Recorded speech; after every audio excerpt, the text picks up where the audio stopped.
ഇന്ന് രാത്രിയിൽ നമുക്ക് ലഭിച്ച സമയപരിമിതികളിൽ നിന്ന് അല്പസമയങ്ങൾ തിരുവചനം ധ്യാനിക്കാം.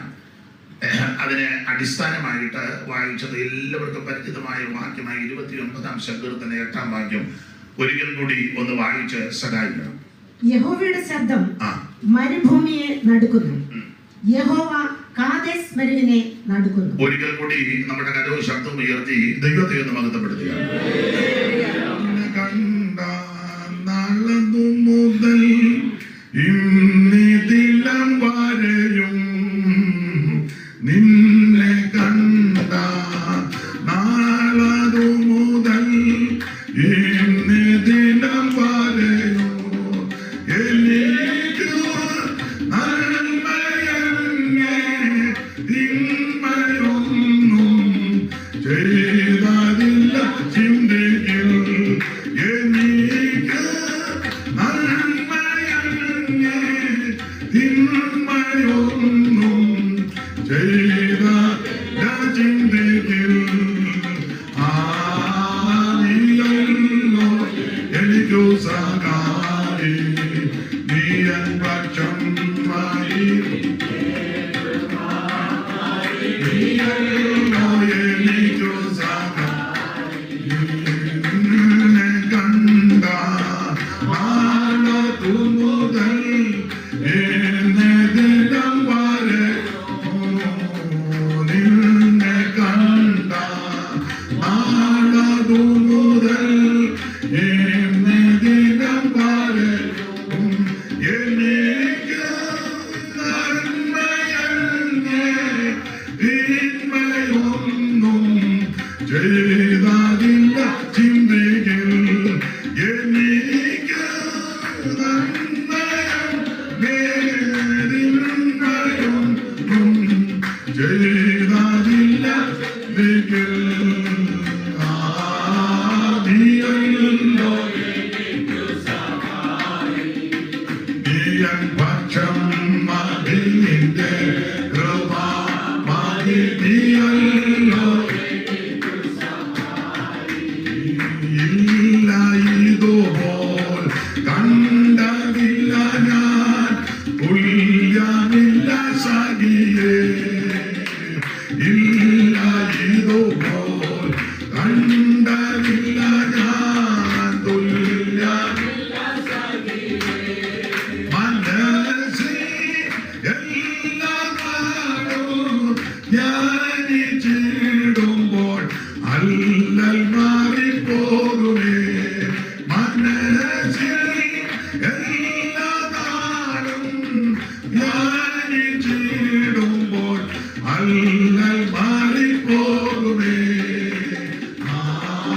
ആദിയല്ലോ നീയൻ പക്ഷം മതി നിന്റെ കൃപ മതി നീയല്ലോ എനിക്കു നീയൻ പക്ഷം മതി നീയല്ലോ എനിക്കു നീയൻ പക്ഷം മതി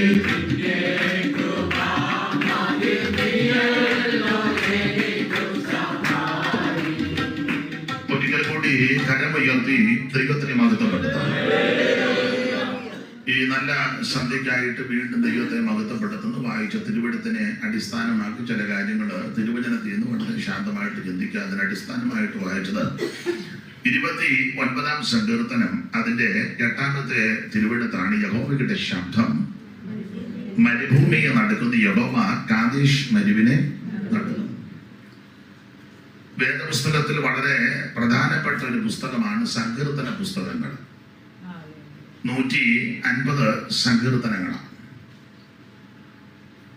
ഈ ഇവിടുത്തെ എനിക്ക് അറിയത്തില്ല, നാട്ടിലൊക്കെ പുതിയ ഉപദേശക്കാര് ധാരാളമുണ്ട് സങ്കീർത്തനം വായിക്കരുതെന്ന, ഇത് സംസാരിക്കുകയോ ചെയ്യരുതെന്ന് പറയുന്ന ആൾക്കാരുണ്ട്.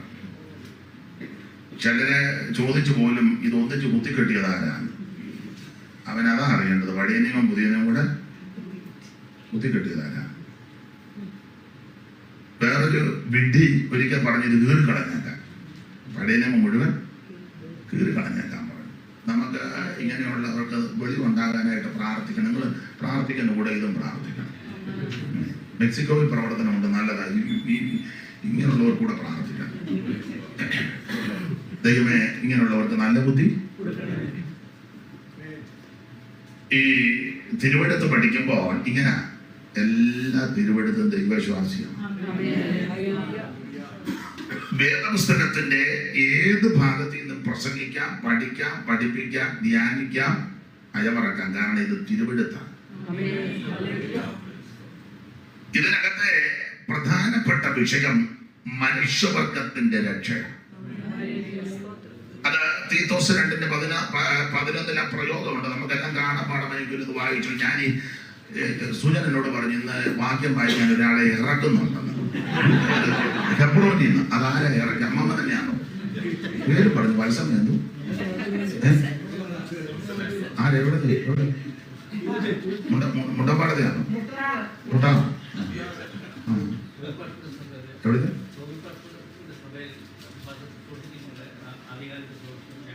എവിടെയാ? നമ്മുടെ തലവടി. കത്തനാരി അപ്പൊ അമ്മാമ്മ പിന്നെ വായിക്കും. ഇല്ല, കുടഞ്ഞാലും കൊട്ടയെ കിടക്കണമെന്ന് പറഞ്ഞല്ലോ. കുട്ടനാട് വായിക്കും.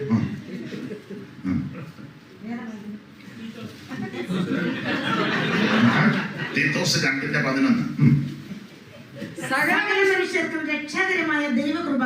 സകല മനുഷ്യർക്കും രക്ഷാകരമായ ദൈവകൃപ. അപ്പൊ ശ്രദ്ധിക്കുക, ഈ വേദപുസ്തകത്തിലെ പ്രധാനപ്പെട്ട വിഷയം മനുഷ്യവർഗത്തിന്റെ രക്ഷയാണ്. മറ്റൊരുത്തരും രക്ഷയില്ല, യേശുക്രിസ്തു മാത്രമാണ് രക്ഷ. പകരോ മറ്റത് ജനിച്ചാലൊന്നും നീ ഒകത്തി പോവുകയല്ല. വീട്ടിൽ അച്ഛനുണ്ട്, ചെമ്മാച്ചനുണ്ട്, കന്യാസ്ത്രീയുണ്ട്. ഞങ്ങൾ വലിയ കുടുംബമാണ്. ബിഷപ്പ് ഞങ്ങളുടെ ആളാ, മെത്രാൻ ഞങ്ങളുടെ ഉപ്പാപ്പന. നല്ല കാര്യം, അലോഗ്യം ഉണ്ടാക്കണ്ട. പക്ഷെ മെത്രാനും നീയും സ്വർഗത്തിൽ പോണേ രക്ഷിക്കപ്പെടണം. സ്തോത്രം. നാട്ടിലൊക്കെ ചിലര് വലിയ കീറുവാണ് വിളിക്കും. തോമാശ്രീ നേരെ ഞങ്ങളുടെ വീട്ടിലോട്ടാ വന്നത്. നല്ല കാര്യം, ഞങ്ങളുടെ വല്യമ്മച്ചാ തോമാശ്രീയായി കറ്റി വെച്ച്. നല്ല കാര്യം. പക്ഷേ സ്വർഗത്തിൽ പോണേ രക്ഷിക്കപ്പെടണം. മറ്റൊരുത്തനും രക്ഷയില്ല, യേശു മാത്രമാണ് രക്ഷ. യേശുവല്ലാതെ വേറൊരു രക്ഷകൻ ഇകത്തിലുണ്ടോ പറക മന്നമേ, ഇകത്തിലുണ്ടോ പറക. യേശുവല്ലാതെ വേറൊരു രക്ഷകൻ ഇകത്തിലുണ്ടോ പറക മന്നമേ, ഇകത്തിലുണ്ടോ പറക. പാടാൻ നേരമില്ല. ഏതായാലും ഈ 2 ശരിയെ പാടുള്ളൂ കേട്ടോ. ബാക്കി നമുക്ക് നാളെ നമുക്ക് 2 കൂട്ടം അടിക്കാം. അപ്പോൾ യേശുക്രിസ്തു മാത്രമാണ് രക്ഷകൻ. ഒന്നുകൂടെ തെളിച്ച് ഈ ഓൺലൈനിലൊക്കെ ചെന്ന് കാണുന്നുണ്ടല്ലോ. ആ ഗുണമാകട്ടെ. കർമ്മമാർഗം കൊണ്ടോ, പുണ്യപ്രവൃത്തി കൊണ്ടോ, ദാനധർമ്മം കൊണ്ടോ, നേർച്ച കാഴ്ച കൊണ്ടോ, ആചാരം കൊണ്ടോ, അനുഷ്ഠാനം കൊണ്ടോ, പള്ളി പണിത് കൊടുത്തുകൊണ്ടോ, കുരിശും തട്ടിക്ക് സ്ഥലം കൊടുത്തത് കൊണ്ടോ, അച്ഛനോ മെത്രാച്ചനോ സെൻട്രൽ പാസ്റ്ററോ ഉപദേശിമാരോ ഉള്ളത് കൊണ്ടോ, കഞ്ഞി വെച്ച് കൊടുത്തത് കൊണ്ടോ, സ്വോത്രകാഴ്ച കിട്ടത് കൊണ്ടോ, സഭയ്ക്ക് പാൽ മേടിച്ചു കൊടുത്തത് കൊണ്ടോ, സഭയ്ക്ക് കാശ് കൊടുത്തത് കൊണ്ടൊന്നും നല്ല കാര്യമാണ്. സ്വർഗത്തിൽ പോവുകയല്ല. സ്വർഗത്തിൽ പോകണമെങ്കിൽ യേശുക്രിസ്തുവിനെ രക്ഷിതാവായി സ്വീകരിക്കണം. ഏത് കുഴവപ്പനാണേലും, ഏത് കുടുംബത്തിൽ പറഞ്ഞവനാണേലും, ഏത് വലിയ പുള്ളിയാണേലും രക്ഷിക്കപ്പെടണം. അപ്പൊ ഈ പുസ്തകത്തിലെ പ്രധാനപ്പെട്ട വിഷയം മനുഷ്യവർഗത്തിന്റെ രക്ഷ. അത് യേശുക്രിസ്തുവിൽ കൂടി മാത്രം. 2, ഈ പുസ്തകത്തിലെ പ്രധാനപ്പെട്ട വ്യക്തി നസറേയനാകുന്ന യേശുക്രിസ്തു. എല്ലാവരിലും ശ്രേഷ്ഠൻ, എല്ലാവരിലും യോഗ്യൻ. അവൻ സർവത്തിനും മീതെയുള്ളവൻ, സകലത്തിനും ലാക്കും സകലത്തിനും കാരണഭൂതനുമായവൻ. അവൻ ഉളവായതെന്നോ അവനെ കൂടെ ഉളവായതല്ല, സകലവും അവനുളവാക്കി അവനായിട്ട് ഉളവായി എല്ലാവരിലും ശ്രേഷ്ഠനാകുന്ന നസറേയനാകുന്ന യേശുക്രിസ്തു. വിവരിക്കുന്നത് വലിയ സന്തോഷമാണ്. അടുക്കടുക്കായിട്ട് പോകുന്നതും തത്തുല്യമായ പാട്ടുമൊക്കെ പാടി അവസാനമാണ് പ്രസംഗിക്കുന്നത്. ഈ രാജ്യത്താവൊന്നും നടക്കുകയല്ല. പിന്നെ ഇത്രയൊരു നടക്കുന്നുണ്ട്, വലിയ കാര്യം. ദൈവത്തിന് മഹത്വം. എനിക്ക് ഇത്ര സമയം തന്നതിന് ഒത്തിരി നന്ദി. ദൈവത്തിന് മഹത്വം. സുജനാഥനെ എന്നെ വെപ്പളപ്പെടുത്തി കൊടുത്ത് 7 മണിക്ക് ഇവിടെ സമയം തന്നെ. ഇവിടെ വന്നപ്പോൾ 7:30 പറഞ്ഞപ്പോൾ ഒരാശ്വാസം. അപ്പൊ ചുരുക്കി പറഞ്ഞാൽ ഈ പുസ്തകത്തിലെ പ്രധാനപ്പെട്ട വ്യക്തി നസറേയനാകുന്ന യേശു ക്രിസ്തു. ഈ പുസ്തകത്തിൽ കൂടെ നിങ്ങളുടെ ഉൽപ്പത്തി മുതൽ വെളിപ്പാട് വരെ നിങ്ങൾക്കറിയാൻ കയറി ഇറങ്ങിയാൽ ഒളിഞ്ഞും തെളിഞ്ഞും പ്രത്യക്ഷമായിട്ടും പരോക്ഷമായിട്ടും നിൽക്കുന്ന ഒരേ ഒരു വ്യക്തി യേശു ക്രിസ്തുവാണ്. അപ്പോൾ അതുകൊണ്ട് ഈ പുസ്തകത്തിലെ ഏത് ഭാഗവും പ്രസംഗിക്കാം, ഏത് പുസ്തകത്തിൽ നിന്നും പ്രസംഗിക്കാം, ഏത് അധ്യായത്തിൽ നിന്നും പ്രസംഗിക്കാം. ഇതിലെ പ്രതിപാദ്യ പുരുഷൻ യേശു ക്രിസ്തുവാണ്. ഇനി നമ്മള് സങ്കീർത്തനത്തിലേക്ക് വരാം. മറ്റു ഭാഗമെല്ലാം വിടുക. നമുക്കറിയാം സങ്കീർത്തനം. അപ്പൊ ചെല്ലു പറഞ്ഞ സങ്കീർത്തനം വായിക്കരുത്, പ്രസംഗിക്കരുത്, പഠിക്കരുത്, പഠിപ്പിക്കരുത്, വേണ്ട എന്നൊക്കെയാണ് ശടിക്കുന്നത്. നമ്മുടെ കർത്താവാകുന്ന യേശു ക്രിസ്തു ഇതിനെപ്പറ്റി ചില കാര്യങ്ങൾ സൂചിപ്പിച്ചിട്ടുണ്ട്. അത് ആ ഭാഗത്തേക്ക് വരുന്നതിന് മുന്നേ സങ്കീർത്തനം നമുക്കറിയാം 5 പുസ്തകമായിട്ട് 5 പുസ്തകം. ഒന്ന് വായിച്ചാല് ദൈവരാശി 42-ാം സങ്കീർത്തനത്തിന്റെ ഏറ്റവും മേളിൽ വായിക്കണം. വാക്യമല്ല, അതിന്റെ മേളിൽ വലിയ അക്ഷരത്തിൽ എഴുതിയിട്ടുണ്ടല്ലോ. സംഗീത പ്രമാണിക്കും അല്ല, അതല്ലല്ലോ വലിയ അക്ഷരം. അതാണ് വലിയ അക്ഷരം. ഇതിന് ചെറുത് അറിയാൻ വേണ്ടി. അപ്പോൾ 42-ാം സങ്കീർത്തനത്തിന്റെ മുകളിൽ വലിയ അക്ഷരത്തിൽ 2-ാം പുസ്തകം. അപ്പൊ 1-ാം പുസ്തകം എവിടെ മുതൽ എവിടെ വരെ? 1 മുതൽ 41 വരെ 1-ാം പുസ്തകം. ഇനി 73-ാം സങ്കീർത്തനത്തിന്റെ മുകളിൽ ഇപ്പം വായിച്ചതുപോലെ വലിയ അക്ഷരം 3-ാം പുസ്തകം. അപ്പോൾ 2-ാം പുസ്തകം എവിടെ മുതൽ എവിടെ വരെ? 72 വരെ. ഇനി 90-ാം സങ്കീർത്തനത്തിന്റെ മുകളിൽ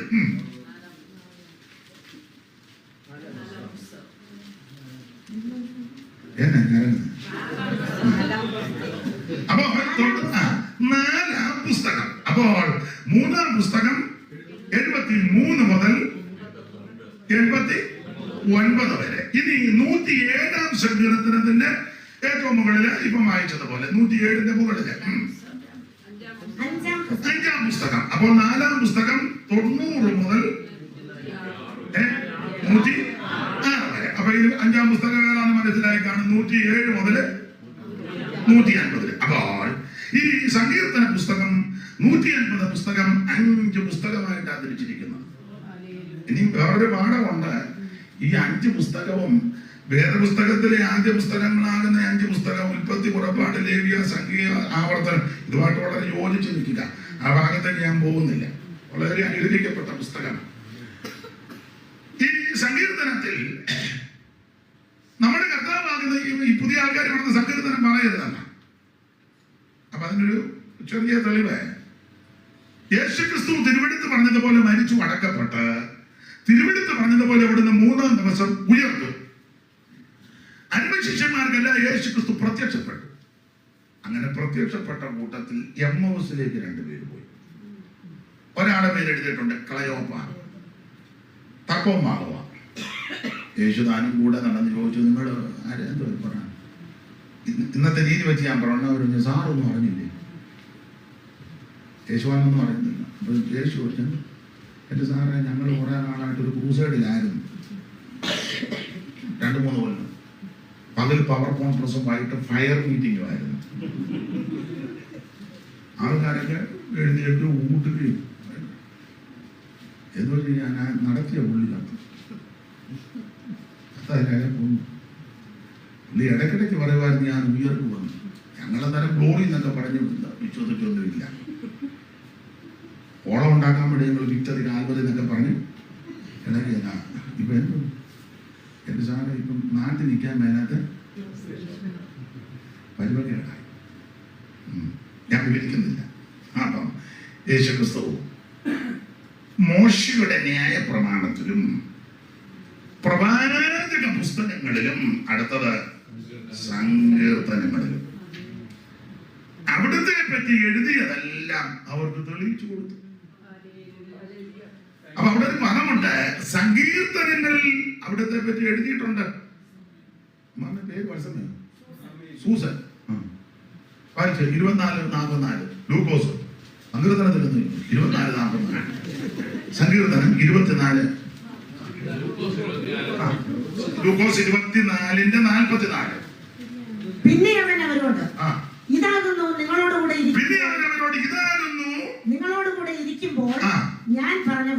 അടുത്ത വാക്യം, മോശയുടെ ന്യായപ്രമാണത്തിലും മോശയുടെ ന്യായപ്രമാണത്തിലും പ്രവാചക പുസ്തകങ്ങളിലും സങ്കീർത്തനങ്ങളിലും ആ എന്നെ കുറിച്ച് എഴുതിയിരിക്കുന്നു. ഇത് യേശു നേരിട്ട് പറഞ്ഞതാ. മറ്റു രണ്ട് പുസ്തകം അങ്ങോട്ട് വിട്ടാച്ച് ഈ സങ്കീർത്തനം എടുത്തേ. അപ്പം യേശു നേരിട്ട് പറയുക, സങ്കീർത്തനത്തിൽ എന്നെ പറ്റി എഴുതിയിട്ടുണ്ടെന്ന്. അതായത് ഈ വിഡ്ഢിയന്മാര് പറയുന്നത് ഇത് വായിക്കരുത്, പ്രസംഗിക്കരുത്, ഇത് കുത്തിക്കെട്ടിയത് ആരാ? കീറിക്കള. യേശു ക്രിസ്തു നേരിട്ട് പറഞ്ഞതാ സങ്കീർത്തനത്തിൽ എന്നെ പറ്റി. അപ്പൊ ഇത് വായിക്കരുത്, പഠിപ്പിക്കരുതെന്ന് പറയുന്നവന്മാര് ദുരുപദേശക്കാരാ.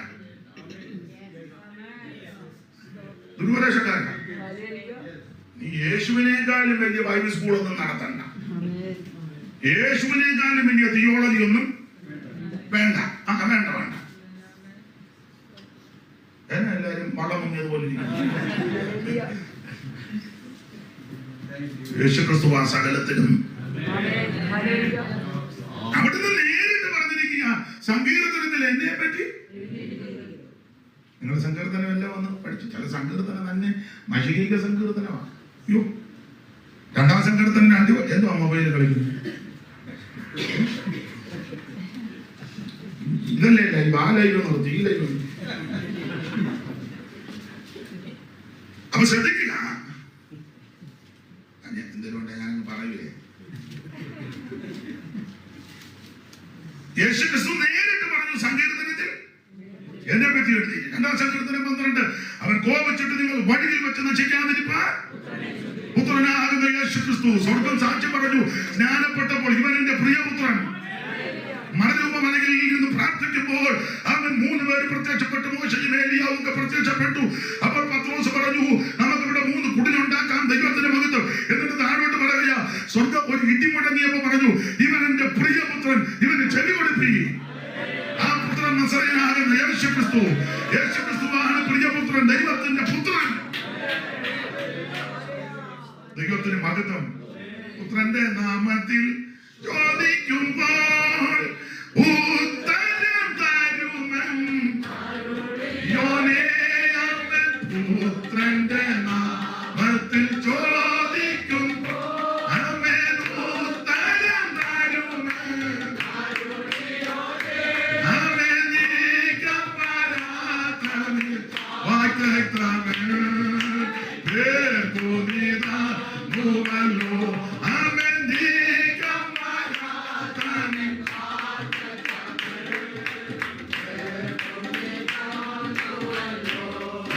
കേൾക്കണേ എൻ പ്രാർത്ഥന നൽകണേ.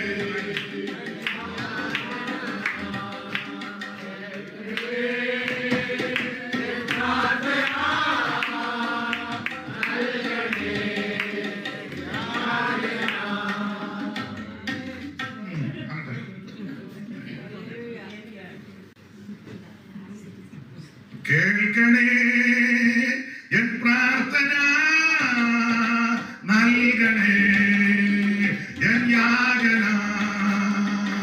കേൾക്കണേ എൻ പ്രാർത്ഥന നൽകണേ എൻ യാചന. അങ്ങനെ പാടി പഠിക്കണം, ഒക്കെ നടത്തിട്ട് ഒപ്പിക്കരുത്. അപ്പൊ ശ്രദ്ധിക്കുക, രണ്ടാം സങ്കീർത്തനത്തിൽ പറയുക അവിടുന്ന് പുത്രനാണ്. ആ പുത്രൻ യേശു ക്രിസ്തുവാണ്. വടി വെച്ച് നശിക്കാതിരിക്കാൻ ഈ പുത്രന്റെ ചുംബിച്ചോ. നമുക്കറിയാം 22-ാം സങ്കീർത്തനം 11 മുതൽ തിരുമേശയ്ക്ക് വായിക്കുന്നതാ. കഷ്ടപ്പെടുത്തിരിക്കാതെ എന്നെ വിട്ട് അകന്നിരിക്കരുതേ, സഹായിപ്പാൻ എനിക്ക് ആരുമില്ല. അനേകം നാളുകളെന്ന് പറഞ്ഞു ഭാഷാൻ കൂട്ടുമാർ ഭൂപക്ഷിയോട് അലർന്ന സിംഹം എന്നപോലെ എന്റെ നേരെ വായ് വന്ന് താഴോട്ട് ഇവിടുത്തെ പങ്കപ്പാടിനെ കുറിക്കുന്ന വാക്യങ്ങളാ. പ്രവചനാത്മാവിൽ സങ്കീർത്തനക്കാരൻ പറഞ്ഞതാ യേശു ക്രിസ്തുവിനെ പറ്റിയാ. 40-ാം സങ്കീർത്തനത്തിൽ വായിക്കുന്നുണ്ട്, ദൈവമേ നിന്റെ ഇഷ്ടം ചെയ്യുവാൻ ഞാൻ പ്രിയ പുസ്തകച്ചുള്ളിൽ എന്നെ പറ്റി. ഇങ്ങനെ പറഞ്ഞാൽ ഇത് ഒത്തിരി പറയാനുണ്ട്. സങ്കീർത്തനത്തിലെല്ലാം അവിടുത്തെ പറ്റി എഴുതിയിട്ടുണ്ട്. അതുകൊണ്ട് സങ്കീർത്തനത്തിന് വളരെ പ്രാധാന്യമാണ്. നമ്മുടെ ഒരു കർത്തൃദാസൻ ഒരു പ്രധാനപ്പെട്ട സഭയിൽ ഒരിക്കൽ ചെന്നപ്പോൾ അവിടെ പ്രധാനിയായിട്ട് ഒരാളുണ്ട്. പറഞ്ഞാൽ നിങ്ങൾക്കെല്ലാം അറിയാം, ചിലപ്പോൾ ആർക്കെങ്കിലും ബന്ധവും കാണും. അപ്പൊ അതുകൊണ്ട് പേരും സ്ഥലവും ഞാൻ എന്റെ സാറിനെ പറയുന്നില്ല. നമ്മുടെ പേര് ജോൺസൺ എവിടെ നാട്ടിൽ കരുവള്ളി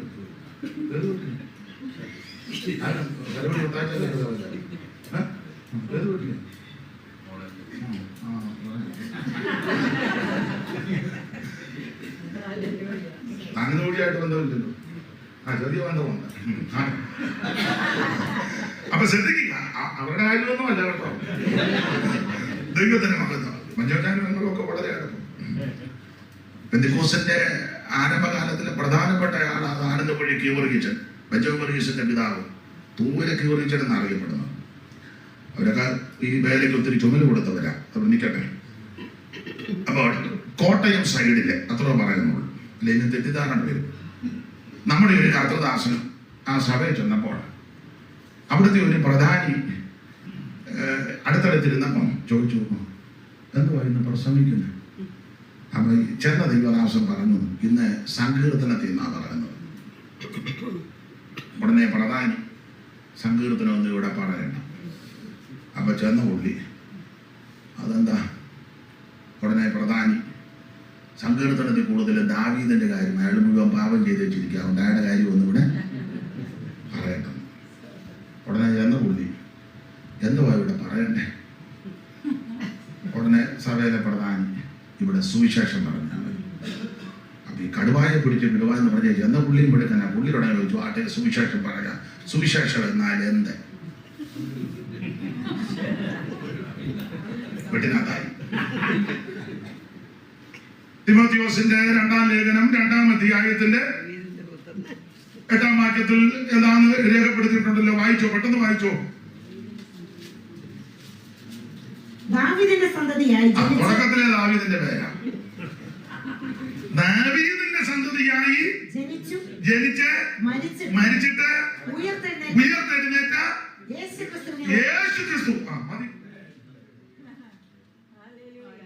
പ്രധാനം പറഞ്ഞ ദാവീദിന്റെ കാര്യം ഇവിടെ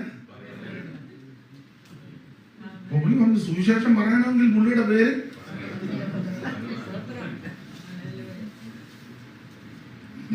ദൈവത്തിന്റെ മഹത്വം. ഞാൻ ഈ വേദപുസ്തകം വായിച്ചു, നിങ്ങളും വായിക്കുന്നവരാ.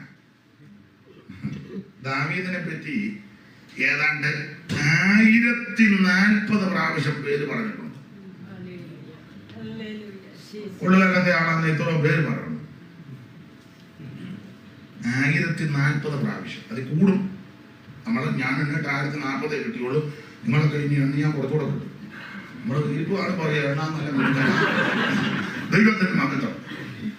അപ്പോൾ 1040 കൂടുതൽ പ്രാവശ്യം ദാവീദിനെ പറ്റി പേരുണ്ട്.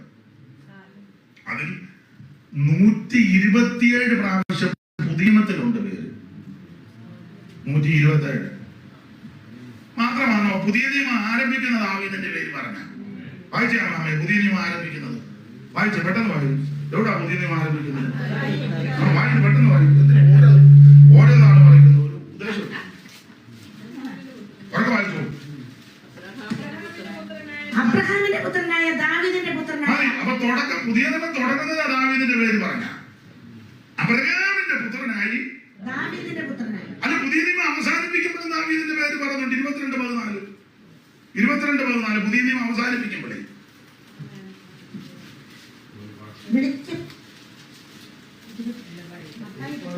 അതായാണോ പുതിയ നിയമം അവസാനിക്കുന്നത്? ഞാൻ മൈക്കും മേലോത്തോ മേടിക്കും കേട്ടോ.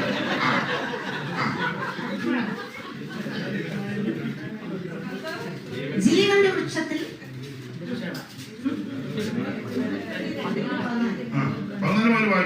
ജീവന്റെ വൃക്ഷത്തിൽ തങ്ങൾക്ക് അധികാരം ഉണ്ടാകേണ്ടതിനും ഗോപുരങ്ങളിൽ കൂടി നഗരത്തിൽ കിടക്കേണ്ടതിനും തങ്ങളുടെ വസ്ത്രം അലക്കുന്നവർ ഭാഗ്യവാന്മാർ. നായ്ക്കളും ക്ഷുദ്രക്കാരും ഞാൻ ദാവീദിന്റെ പേരും 16-ാം വാക്യമല്ലേ വായിച്ചേ. യേശു എന്ന ഞാൻ സഭകൾക്ക് വേണ്ടി നിങ്ങളോട് ഇത് സാക്ഷീകരിപ്പാൻ എന്റെ ദൂതനെ അയച്ചു. ഞാൻ ദാവീദിന്റെ പേര്. അപ്പൊ തീരുമ്പോഴും ദാവീദിന്റെ പേര് പറഞ്ഞ. പുതിയ നിയമം ആരംഭിക്കുന്നത് ദാവീദിന്റെ പേര് പറഞ്ഞ, പുതിയ നിയമം തീരുമ്പോഴും 1040 പ്രാവശ്യം ദാവീദിന്റെ പേരുണ്ട്. അതിൽ പുതിയ നിയമത്തിൽ 127 പ്രാവശ്യമുണ്ട്. ഇത് ആരംഭിക്കുന്നത് അവസാനിക്കുന്നത് അന്നേരമായി മിദ്യാന്മാര് പറഞ്ഞ ഇതൊന്നും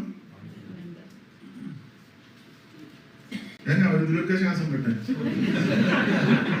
ഉള്ള കാര്യമായി പറയാതെ ദൈവത്തിന് മഹത്വം. അതെ, ആ ഭാഗം നമുക്ക് വിടാം. മാത്രമല്ല സങ്കീർത്തനത്തിന് വളരെ പ്രാധാന്യമുണ്ട്. നമുക്കറിയാം, നമ്മുടെ കർത്താവാകുന്ന യേശുക്രിസ്തു ഒരു രാത്രി മുഴുവൻ പ്രാർത്ഥിച്ചു. 12 പേരെ തെരഞ്ഞെടുത്തു. തന്നോടുകൂടി ഇരിപ്പാനും ഭൂതങ്ങളെ പുറത്താക്കുവാനും രോഗികളെ കൈവച്ച് സൗഖ്യം വരുത്തുവാനും തിരുവചനം പറയാനും ഇവരെ അയച്ചു. എന്തിനേറെ ഒടുവിൽ അതിലൊരുത്തൻ യേശുവിന് ഒറ്റിക്കൊടുത്തു. നമുക്ക് ആ ഭാഗം അറിയാം. ഇവനെ തൂങ്ങിച്ചത്തു. ഈ ചത്തത് പോലും ഒത്തില്ലെന്നുള്ളതാണ്. അതും നാശമായി. ഉടലുമെല്ലാം തുറച്ച് ഒടുവിൽ ഇവരെ ഒന്നിച്ചു കൂടിയപ്പോൾ പത്രോസും ശേഷമുള്ളവരും കൂടെ പറഞ്ഞു, നമ്മുടെ കൂട്ടത്തിൽ ഒരുവനെ പോയി, അവന് നല്ല പോക്കല്ല പോയത്.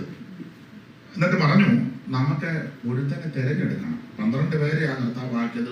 ഒരുത്തൻ പോയി, ഒരുത്തനെ നമുക്ക് ഒന്ന് സെലക്ട് ചെയ്യണം. അപ്പം ശിഷ്യന്മാർ ചോദിച്ചു, അങ്ങനെയൊക്കെ തിരഞ്ഞെടുക്കാൻ നമുക്ക് പ്രമാണം വല്ലതും ഉണ്ടോ? അപ്പം പത്രോസ് പറഞ്ഞു, അതിന് പ്രമാണം സങ്കീർത്തനത്തിലുണ്ടെന്ന് പറഞ്ഞു. പ്രമാണം സങ്കീർത്തനത്തിലുണ്ട്. അതെവിടെയാണെന്ന് ചോദിച്ചു. അതോടനെ തിരുവെടുത്തെടുത്ത് വായിച്ചു. 109 സങ്കീർത്തനം. അപ്പൊ തിരുവെടുത്ത് ഇതിനെപ്പറ്റി പറയുന്നുണ്ട്. ഇവൻ യേശുവിനെ ഒറ്റിക്കൊടുക്കുമെന്നും ഇവൻ പോയി നാശകോടാലിയാകുമെന്നും അവന്റെ സ്ഥാനം മറ്റൊരുത്തൻ ഏൽക്കട്ടെന്നും ഒക്കെ സങ്കീർത്തനത്തിൽ നിങ്ങളുടെ അപ്പോസ്തല പ്രവൃത്തികളുടെ പുസ്തകം 1-ാം അധ്യായത്തിന്റെ 18 ആ ഭാഗം ഒന്ന് വായിച്ചേ. 20 മുതലല്ലേ? സങ്കീർത്തന പുസ്തകത്തിൽ അവന്റെ വാസസ്ഥലം ശൂന്യമായി പോകട്ടെ. അല്ല, അതിന്റെ 2 വാക്യം മേളിൽ കയറ്റി വായിക്കണം. അത് യെരുശലേമിൽ പാർക്കുന്ന എല്ലാവരും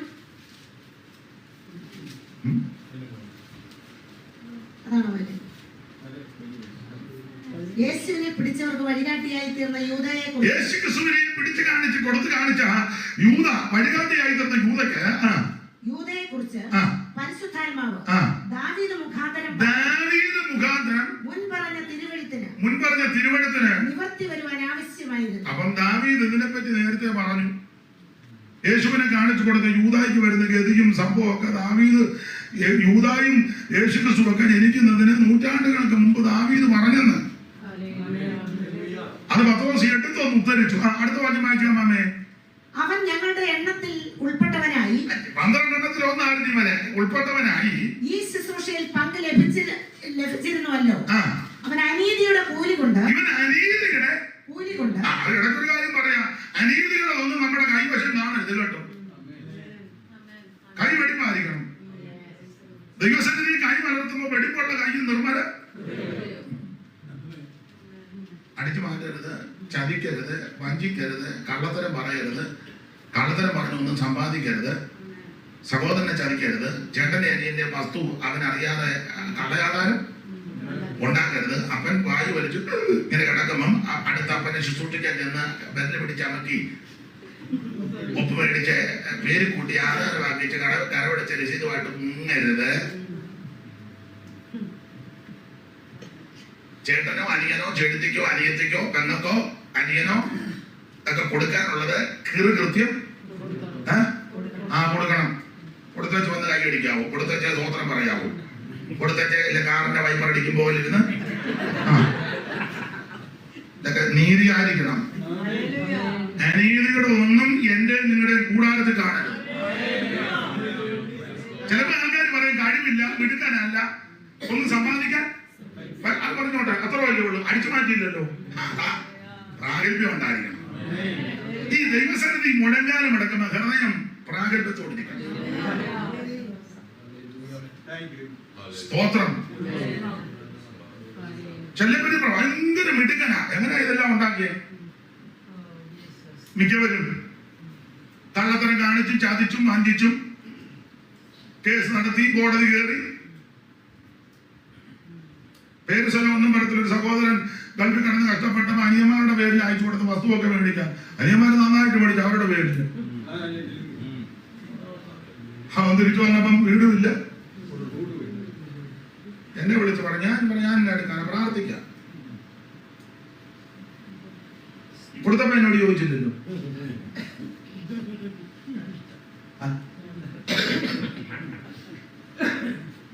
ഇനിയിപ്പോ ചെയ്യാന്ന് പ്രാർത്ഥിക്കുകയുള്ളൂ, അല്ലാതെ എന്റെ പുറകിൽ നടക്കാൻ. പക്ഷെ മേടിക്കുന്നവന് ചുവം വരികയല്ല, കടത്തി പറയാം, അവന്റെ സന്തതിക്കും ചുവം വരികയല്ല. എന്റെ ബഹുമാന്യരായ പ്രിയപ്പെട്ടവരെ, ഒത്തിരി ഒന്നും സമ്പാദിച്ചില്ലെങ്കിൽ ഉള്ളത് നീതിക്ക് ന്യായത്തിനുള്ളതാണ്. നിത്യപ്രതി ദൈവം നമ്മെ നടത്തുന്നില്ലേ? ഒരു പഴയ പാട്ടിന്റെ ഒരു വരിയുണ്ട്, അത് നല്ല സന്ദർഭോചിതമായിട്ട് നല്ലതാ, നല്ല പാട്ടാ. ജീവനും ഭക്തിക്കും വേണ്ടിയ ഒക്കെയും തൻ ദിവ്യമാ ശക്തിദാനം ചെയ്തതിനാൽ, ജീവനും ഭക്തിക്കും വേണ്ടിയ ഒക്കെയും തൻ ദിവ്യമാ ശക്തിദാനം ചെയ്തതിനാൽ, ആനന്ദമേ ക്രിസ്ത്യ ജീവിതം, ആശ്വാസമുണ്ട് പാതയിൽ, ആനന്ദമേ ക്രിസ്ത്യ ജീവിതം, ആശ്വാസമുണ്ട് പാതയിൽ. എൻ ഹൃദയം ശുഭവചനത്താൽ കവിയുന്നു, എൻ മനം ആനന്ദത്താൽ നിറഞ്ഞിടുന്നു. എൻ ഹൃദയം ശുഭവചനത്താൽ കവിയുന്നു, എൻ മനം ആനന്ദത്താൽ നിറഞ്ഞിടുന്നു. എൻ പ്രിയനീയ നന്മകൾ എന്തിനെ ഞാൻ പകരം പാലനേടൂ. എൻ പ്രിയനീയ നന്മകൾ എന്തിനെ ഞാൻ പകരം പാലനേടൂ. ആനന്ദമേ ക്രിസ്ത്യ ജീവിതം, ആശ്വാസമുണ്ട്. ദൈവത്തെ സ്തുതിക്കാൻ. നിങ്ങളില് പലർക്കും ഈ പാട്ടുകളൊക്കെ അറിയാം. കൂടെ പാടുന്നതിന് അഭിനന്ദിക്കുന്നു. വിശേഷിച്ച് തമ്പിച്ചായനെ പാടുന്നുണ്ട്. അദ്ദേഹത്തിന്റെ പിതാവ് ഉണ്ണിച്ചായനെ പഴയ ആൾക്കാർ പറയും, ഒരു അല്ലുകരിയ പറഞ്ഞാൽ നെടുമ്പറമെല്ലാം കേൾക്കാം, ഭയങ്കരമായ ശബ്ദത്തിൽ. നല്ല അനുഭവങ്ങളൊക്കെ ഓർത്ത് ദൈവത്തെ സ്തുതിക്കുന്നു. അങ്ങനെ അപ്പൊ ശ്രദ്ധിക്കുക, നമ്മുടെ നീതിയായിരിക്കണം. ഇവൻ അനീതിയുടെ കൂലി കൊതിച്ചു. അങ്ങനെ മാമേ വായിച്ചേക്കും. അവൻ അനീതിയുടെ കൂലി കൊണ്ട്, ഈ അനീതിയുടെ കൂലിയാ, അത് ഗുണം വന്നോ? ഒരു നല്ല കയറ് മേടിക്കാനത്തില്ല. ഇച്ഛന് ഇഷ്ടം പോലെ ഉണ്ടാക്കി വെക്കുക, ഒന്നും ഉപയോഗിക്കാം. കോടിക്കണക്കിന് സ്വത്ത് ഉണ്ടാക്കി വെക്കുക, ഒരു മധുര കുടിക്കാൻ വേല ആ കോട്ടയൊന്നും പറയാം. ഒരു മുട്ട കഴിക്കാൻ മോശക്കാരനാട് കണ്ട പോലെ മുട്ട കണ്ടുകൊണ്ടിരിക്കുക. ഇഷ്ടംപോലെ ഉണ്ടാക്കി വെച്ചിരിക്കുക. എമ്മപ്പോമിനും കള്ളപ്പല്ലും മെത്ത മേടിച്ച് ചാരി വെച്ച് കാഞ്ഞിരപ്പനയുടെ വലയക്കെട്ടില് ഇടക്കിടയിൽ നോക്കാം മറ്റേ എവിടെ ഉണ്ടോ എന്ന്. ആട്ടെ, ഞാൻ ഇടയ്ക്ക് പറഞ്ഞതേ ഉള്ളൂ. നീതിക്ക് നടക്കാത്തതെല്ലാം കൂടാരത്തിൽ വെച്ചിരിക്കുക, ഗുണമാകുന്നില്ലല്ലോ. അതുകൊണ്ട് അല്പമേ ഉള്ളെങ്കിലും നീതിയായിരിക്കണം, ന്യായമായിരിക്കണം, മനസാക്ഷി കുറ്റം വിധിക്കരുത്, കൈ വെടിപ്പായിരിക്കണം.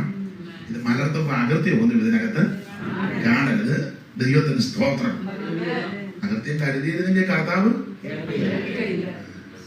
ആൾക്കാർ ചിലപ്പോ നമ്മളെ ആക്ഷേപിക്കുമ്പോ കഴിവ് വന്നിട്ട് ഇത്ര വർഷമായി അമേരിക്ക വന്നിട്ട് പുള്ളി ഒന്നും ഉണ്ടാകില്ല, ഗതികേടാണ്, അവർ കഴിവില്ല. അങ്ങനെ ഇങ്ങോട്ട് കഴിവ് ഇതൊക്കെ തെളിയുന്നതാണ്. കഴിവുണ്ടായിരുന്നോ എങ്ങനായിരുന്നെന്ന് ബന്ധത്തിലെല്ലാം അവിടെ ഒരു ദിവസം എല്ലാം വെളിപ്പെടും. ദൈവത്തിന് മഹത്വം. ആ ഒരു ചിന്തയോടെ വേണം ഞാനും നിങ്ങളും എല്ലാം ഇവിടെ ജീവിക്കാൻ. അനീതിയുടെ കൂലി കൊതിച്ച് വായിച്ചേ.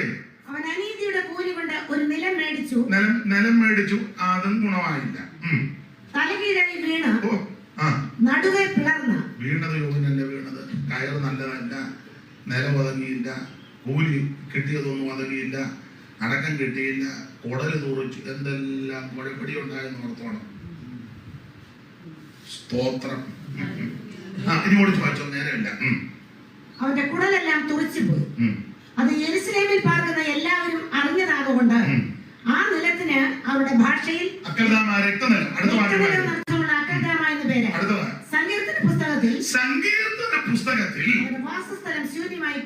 സങ്കീർത്തനത്തിൽ കൊടുത്തിട്ടുണ്ട്. സങ്കീർത്തന പുസ്തകത്തിൽ കൊടുത്ത് 109 സങ്കീർത്തനത്തിന്റെ 9 മുതലല്ലേ ഒന്ന് വായിച്ചേ, 8-ാം വാക്യം മുതലേ. അവന്റെ സ്ഥാനം അവന്റെ നാളുകൾ ചുരുങ്ങി പോകട്ടെ, അവന്റെ നാളുകൾ ചുരുങ്ങി പോകട്ടെ, അവന്റെ സ്ഥാനം മറ്റൊരുത്തനെ മറ്റൊരുത്തനേൽക്കട്ടെ. എല്ലാ വാക്യങ്ങളും എടുപ്പിക്കുന്നവന്റെ ഭാര്യ വിധവയാകട്ടെ, മക്കൾ കണ്ടു നടക്കണം എന്നൊക്കെ വാക്യമാണ്. അപ്പോൾ അവന്റെ സ്ഥാനം മറ്റൊരുത്തൻ. അപ്പോൾ പത്രോസും ശേഷമുള്ളവരും പറഞ്ഞു, ഈ വിഷയത്തെ പറ്റി സങ്കീർത്തനത്തിൽ നേരത്തെ പറഞ്ഞിട്ടുണ്ട്. സങ്കീർത്തനത്തിൽ ഈ ഭാഗം പറഞ്ഞിരിക്കുന്നത് കൊണ്ട് ആ വചനത്തിന്റെ അടിസ്ഥാനത്തിൽ ഒരുത്തനെ തിരഞ്ഞെടുക്കണം. അങ്ങനെ 2 പേരെ സെലക്ട് ചെയ്തു. അതിൽ മത്തിയാസിനെ ചീട്ട് വീണു. അപ്പൊ ചുരുക്കി പറഞ്ഞാൽ അന്ന് ഒരുത്തനെ 12 വേദി ഒരുത്തനെ തിരഞ്ഞെടുക്കാനായിട്ടും അടിസ്ഥാന പ്രമാണം എടുത്തത് സങ്കീർത്തനത്തിൽ നിന്നാണ്. സങ്കീർത്തനത്തിന് വളരെ പ്രാധാന്യമുണ്ടെന്നാണ് ഞാൻ ഈ പറഞ്ഞത്. അതെങ്ങനെ പറഞ്ഞാൽ ഒത്തിരി കാര്യം പറയാനുണ്ട്. നമുക്ക് ആ ഭാഗം വിട്ടേക്കാം. വായിച്ചത് 29-ാം സങ്കീർത്തനം 8-ാം വാക്യം. ഇനി ചടി കെടാതെ വായിക്കണം. അമ്മാമ്മയ്ക്ക് വാക്യം എടുക്കാൻ അല്പം അമാന്തം വന്നാൽ എടുത്തവരാരും ഉറക്കെ വായിച്ചോണം. അമ്മാമ്മയും വിട്ടുകൊടുക്കണ്ട.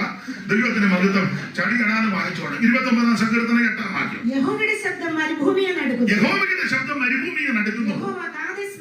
അപ്പൊ കാദേശ് മരുഭൂമിയെ നടുക്കിയ ശബ്ദമാണ് ദൈവത്തിന്റെ ശബ്ദം. വേദപുസ്തകം ആരംഭിക്കുന്നത് ദൈവത്തിന്റെ ശബ്ദത്തോടു കൂടിയാണ്. ഉണ്ടാകട്ടെ. ഈ ശബ്ദത്തോടു കൂടിയാണ് വേദപുസ്തകം ആരംഭിക്കുന്നത്. വേദപുസ്തകം അവസാനിപ്പിക്കുമ്പോഴും ആ ശബ്ദമുണ്ട്. പെരുവെള്ളത്തിന്റെ ഇരച്ചിൽ പോലുള്ള ശബ്ദം. ഈ പുസ്തകം ആരംഭിക്കുന്നത് ദൈവ ശബ്ദത്തോടു കൂടിയാ. ഉണ്ടാകട്ടെ എന്ന ദൈവ ശബ്ദം. ഇത് അവസാനിപ്പിക്കുമ്പോഴും അവൻ തേജസ്കരിക്കപ്പെട്ട യേശുക്രിസ്തുവിന്റെ ശബ്ദത്തെ പറ്റി വെളിപ്പാട് പുസ്തകം 1-ാം അധ്യായത്തിൽ കൊടുത്തിരിക്കുക. പെരുവെള്ളത്തിന്റെ ഇരച്ചിൽ പോലുള്ള ശബ്ദം. ഇന്ന് രാത്രി എന്നെ കേൾക്കുന്ന പ്രിയരെ, ദൈവം ശക്തമായിട്ട് നമ്മോട് ഇടപെടും, ശാന്തമായിട്ടും ഇടപെടും. പെരുവെള്ളത്തിന്റെ ഇരച്ചിൽ പോലെ ശബ്ദം കേൾപ്പിക്കും. ഏലിയാവ് ഗുഹയ്ക്കകത്തിരുന്ന മൃദുവായ ശബ്ദം. യോ പറഞ്ഞു, ഞാൻ നിന്നെ പറ്റി ഒരു മന്ദസ്വരം കേട്ടു. അപ്പം ശാന്തമായിട്ടും ദൈവം ഇടപെടും, ശക്തമായിട്ടും. എന്റെ അഭിപ്രായം, എങ്ങനെ ഇടപെട്ടാൽ ഏറ്റെടുത്ത് അനുസരിച്ചോ. നമുക്ക് ഈ പെന്തിക്കോസുകാരുടെ ഇടയിൽ ഒരു ചെറിയ കുഴപ്പമാണ് പറയുന്നില്ല, ഒരു രീതി. അതൊക്കെ ആരെങ്കിലും സംസാരിച്ച പറയും ദൈവശബ്ദമല്ലെന്ന് പറയും. എനിക്കറിയാം, ചില പ്രായമുള്ള കർത്തദാസന്മാരും ചില ദൈവദാസന്മാരൊക്കെ എഴുന്നേറ്റ് വളരെ ശാന്തമായിട്ട് നന്നായിട്ട് അടുക്കടുക്കായിട്ട് വചനം പറയും. ഡീപ്പായിട്ട് എന്തോ ആസ്വാദ്യമാണ് കേൾക്കാൻ. ബഹളമൊന്നുമില്ല, വളരെ ശാന്തമായിട്ട്. ഞാൻ ഒത്തിരി ആസ്വദിച്ച് ബലപ്പെടാറുണ്ട് ചിലരുടെ വചന ശിശു അടുക്കടുക്കടുക്കായി. പക്ഷെ നമ്മുടെ ആൾക്കാർ ഇത് കഴിയാൻ പറയും, ഓ പുള്ളിക്ക് കൃപയൊന്നുമുള്ള ആത്മാവില്ല, പുള്ളി ഇവിടെ വരെ വരൂ, ആത്മാവില്ല കൃപയില്ല, ഉടനെ അഭിപ്രായമാണ്. എന്നാൽ വേറെ ചിലരുണ്ട്, ഒരു കഴപ്പും നാടുകൾ ചുമ്മാ അങ്ങ് ബഹളമാണ്. ബഹളം എന്ന് പറഞ്ഞാൽ അങ്ങ് അലപ്പ. ഉടനെ നമ്മുടെ ആൾക്കാർ പുള്ളി എന്നാ പറഞ്ഞു, പുള്ളി ഇനി ഒന്നും പറയാൻ. അപ്പൊ ഈ ഒരു പ്രവണത വന്നതുകൊണ്ട് വരുന്നവനെല്ലാം മാറെടുക്കുന്നവനെല്ലാം കുറ്റപ്പാടുമായി. ഞാനൊരു കാര്യം പറയാം, എതിർക്കുന്നില്ല. ശാന്തമായിട്ടും ദൈവം ഇടപെടും, ശക്തമായിട്ടും. ഏത് രീതിയിൽ ഇടപെട്ടാലും പ്രിയരെ ഏറ്റെടുത്ത് അനുസരിച്ചു. അതെനിക്ക് നിങ്ങൾക്ക് വളരെ അനുഗ്രഹമാണ്. ഇവിടെ വായിക്കുന്നത് യഹോവയുടെ ശബ്ദം മരുഭൂമിയെ നടുക്കുന്ന യഹോവ കാദേശ് മരുഭൂമിയെ നടുക്കിയ ശബ്ദമാണ് ദൈവത്തിന്റെ ശബ്ദം. ഞാൻ എപ്പോഴും പറയും, എന്തുകൊണ്ടായിരുന്നു നടുങ്ങാൻ കാരണം ഓടിച്ചു പറയാം. ഈ കാദേശ് എന്ന വാക്കിന്റെ ഒരർത്ഥം യഹോവയ്ക്ക് വിശുദ്ധം, ദൈവം വിശുദ്ധീകരിച്ച സ്ഥലം, ദൈവം വിശുദ്ധം എന്നെണ്ണിയ സ്ഥലം. അതാണ് കാദേശ്. യഹോവയ്ക്ക് വിശുദ്ധം, അല്ലെങ്കിൽ ദൈവം വിശുദ്ധീകരിച്ച സ്ഥലം, അല്ലെ വിശുദ്ധം. എന്നാൽ ഈ കാദേശിന് പണ്ട് ഒരു പേരുണ്ട്, പഴയ പേര്. ആ പേര് ഏൽ മിഷ്പാത്ത് എന്ന. വായിച്ച് ഉൽപ്പത്തി പുസ്തകം 14-ാം അധ്യായത്തിന്റെ 6-ാം വാക്യം. കാദേശിന്റെ പണ്ടത്തെ പേര് ഉൽപ്പത്തി 14:6. ഏമിനെയും സൈർ മലയിലെ ഹോരിനെയും മരുഭൂമിക്ക് സമീപമുള്ള പാരാൻ വരെ തോൽപ്പിച്ചു. പിന്നെ അവർ തിരിഞ്ഞ് കാദേശ് എന്ന ഏൽ മിഷ്പാത്തി വായിച്ചെന്ന ഒന്നുകൂടെ വായിച്ചു.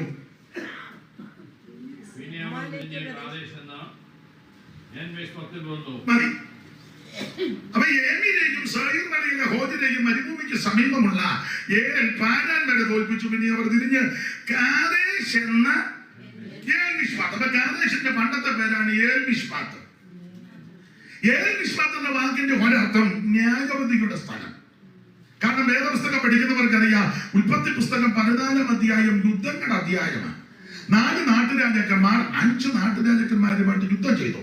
അമ്രാബേൽ, അരിയോക്ക്, കെദർലായമോർ, തീദാൻ.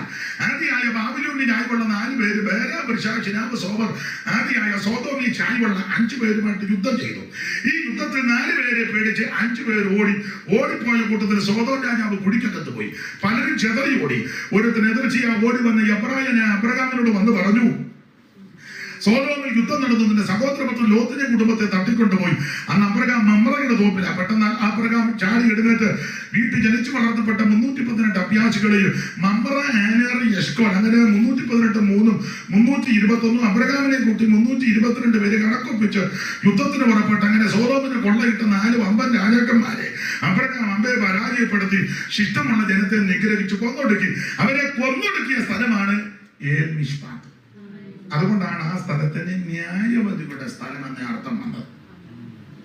അപ്പൊ ഏൽ മിഷ്പാത്ത് എന്ന വാക്കിന്റെ അർത്ഥം ന്യായവതികളുടെ സ്ഥലം. എന്നാൽ ആ സ്ഥലത്തെ പിന്നത്തേതിൽ പേര് മാറ്റിയാണ് കാദേശ്, യഹോവയ്ക്ക് വിശുദ്ധം.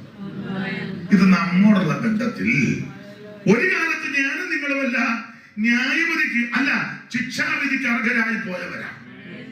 ഒരു കണ്ണിന് പോലും ദയനോന്നാണ് എല്ലാവരാലും വെറുക്കപ്പെട്ട് പാപത്തിന്റെ പടികുടിയിൽ പാപത്തെ പച്ചവെള്ളം പോലെ കുടിച്ചുകൊണ്ട് ഒരു കണ്ണിന് പോലും ദയനോന്നാല് വെറുക്കപ്പെട്ട് അവൻ നശിക്കപ്പെട്ടു പോകേണ്ട സ്ഥാനത്ത് കാൽവരിയിലെ സ്നേഹം നമ്മെ തേടിയെത്തി അതിക്രമങ്ങളുടെ പാപമോചനമെന്ന് വീണ്ടെടുപ്പ് തന്റെ പുത്രന്റെ തങ്കധനം കൊണ്ട് തന്ന് ദൈവം നമ്മെ തെരഞ്ഞെടുത്ത് അവൻ യോഹന്നാന്റെ ഭാഷയിൽ പറഞ്ഞാൽ ജാമീന ദൈവമക്കളെന്ന് പരമിരുന്നു.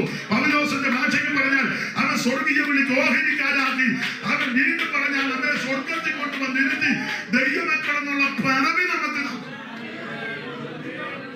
നമ്മളെ സംബോധന ചെയ്യുന്ന പല പദമുണ്ട്. അതിലൊരു പദം ഇതാ, വിശുദ്ധ സഹോദരന്മാരെ നമ്മളെ വിശുദ്ധരാക്കി തീർത്തു.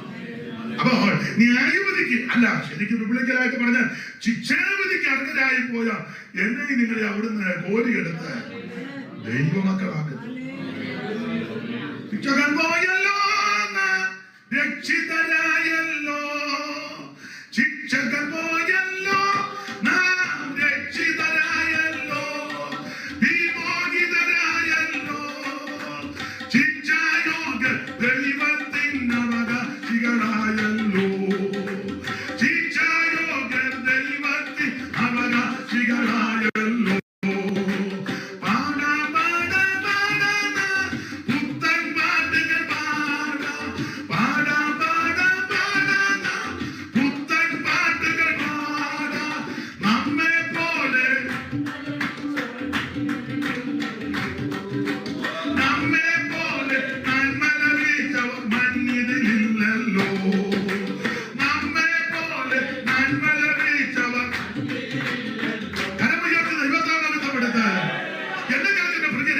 ശിക്ഷാവിധിയിൽ നിന്ന് ദൈവം നമ്മെ രക്ഷിച്ചു, ദൈവമക്കളാക്കി.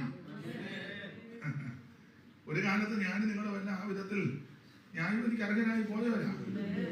കാൽവരിയിലെ സ്നേഹം നമ്മൾ ദൈവം, അതായത് ഏറ്റവും വലിയ ഭാഗ്യവത, ദൈവമക്കളായി. ദൈവത്തിന് സ്തോത്രം. നേരത്തെ നമ്മുടെ ജീവിത രീതി എങ്ങനെയായിരുന്നു ഇപ്പം പറയാൻ നേരമില്ല. ഗലാത്യ ലേഖനത്തിന്റെ 4-ാം അധ്യായത്തിന്റെ 8 മുതൽ താഴോട്ടും, എഫേസ്യ ലേഖനം 2-ന്റെ 2-ഉം, തീത്തോസ് 3-ന്റെ 3-ഉം, പത്രോസിന്റെ 1-ാം ലേഖനം 4-ന്റെ 2-ഉം ഒക്കെ അങ്ങോട്ട് പഠിച്ചാൽ നേരത്തെ പരുവക്കേടായിരുന്നു. ഒന്ന് വായിച്ചാലും വന്നതല്ലയോ. ഗലാത്യ ലേഖനം 4-ാം അധ്യായത്തിന്റെ 8 മുതൽ താഴോട്ട്, എഫേസ്യ ലേഖനം 2-ാം അധ്യായത്തിൽ നിങ്ങൾ ദൈവത്തെ അറിയാതെ സ്വഭാവത്താൽ എന്നാൽ അന്ന് നിങ്ങൾ ദൈവത്തെ അറിയാതെ സ്വഭാവത്താൽ ദൈവങ്ങളെല്ലാത്തവർക്ക് അടിമപ്പെട്ട് ഇപ്പോൾ ദൈവത്തെ അറിഞ്ഞു വിചാരിച്ചാൽ ദൈവം നിങ്ങളെ അറിഞ്ഞുമിരിക്കെ നിങ്ങളുടെ വിലഹീനവും ദരിദ്രമായ ആദ്യപാഠങ്ങളിലേക്ക് തിരിഞ്ഞ് പുതുതായിട്ട് അതിന് അടിമപ്പെടുവാൻ ഇച്ഛിക്കുന്നത് എന്താ? നിങ്ങൾ ദിവസങ്ങളും മാസങ്ങളും കാലങ്ങളും ആണ്ടുകളും പ്രമാണിക്കുന്നു. ഞാൻ നിങ്ങൾക്ക് വേണ്ടി അധ്വാനിച്ചത് വെറുതെ ആയി പോയോ എന്ന് ഭയപ്പെടുന്ന എഫേസ്യർ 2-ന്റെ 2 പ്രസംഗിക്കുന്നില്ല, വായിച്ചങ്ങ് വിടുക. നിങ്ങൾ മുൻപേ ഈ ലോകത്തിന്റെ കാലഗതിയെ മുമ്പേ നിങ്ങൾ ഈ ലോകത്തിന്റെ കാലഗതികളെയും ആകാശത്തിലെ അധികാരം അമ്മയ്ക്ക് മൈക്ക് വേണ്ടല്ലോ, ആകാശത്തിന്റെ അധികാരത്തിലും വായിച്ചു അനുസരണക്കേടിന്റെ മക്കളിൽ ഇപ്പോൾ വ്യാപരിക്കുന്ന ആത്മാവിനും അധിപതിയായതിനെ അനുസരിച്ച് നടന്നു. അങ്ങനെയായിരുന്നു നേരത്തെ നടന്നത്. തീത്തോസ് 3-ന്റെ 3 പെട്ടെന്ന് വായിച്ചു.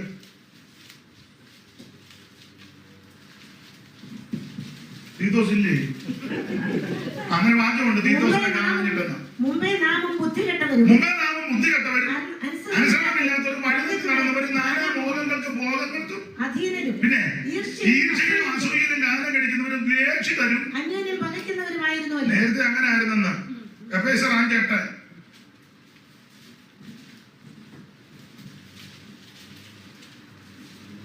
ഇപ്പോഴും കർത്താവിൽ വെളിച്ചമാകുന്നു. അതിന് മേലെ വായിക്കാം. മുമ്പേ അങ്ങനെ ആയിരുന്നു. മുമ്പേ നിങ്ങൾ ഇരുളായിരുന്നു, മുമ്പേ നിങ്ങൾ ഇരുളായിരുന്നു. ഇപ്പോഴോ ആ കർത്താവിൽ വെളിച്ചമാകുന്നു. മുമ്പേ എന്നുള്ളത് എത്ര വാക്യമാണ്? എട്ടാം വാക്യത്തിൽ എട്ടാം വാക്യം തന്നെ. അപ്പൊ അമ്മാമ്മ എന്നെ വെട്ടിലാക്കിയതാ. ഞാൻ മിക്കവാറും അപ്പൊ മുമ്പേ നിങ്ങൾ ഇരുളായിരുന്നു. നമ്മൾ നേരത്തെ ഇരുളായിരുന്നു. ഇരുട്ടിന്റെ നിഷ്ഫല പ്രവർത്തികൾ വിട്ട് നാം ഇരുട്ടിന്റെ നിഷ്ഫല പ്രവർത്തികൾ വിട്ട് നാം ഒഴുകിൻ സർവായുധ വർഗം ധരിക്കണം. ഒഴുകിൻ സർവായുധ വർഗം ധരിക്കണം. പരമേശ്വരാജന്റെ മണവാട്ടിയാകുവാൻ പരമേശ്വരാജന്റെ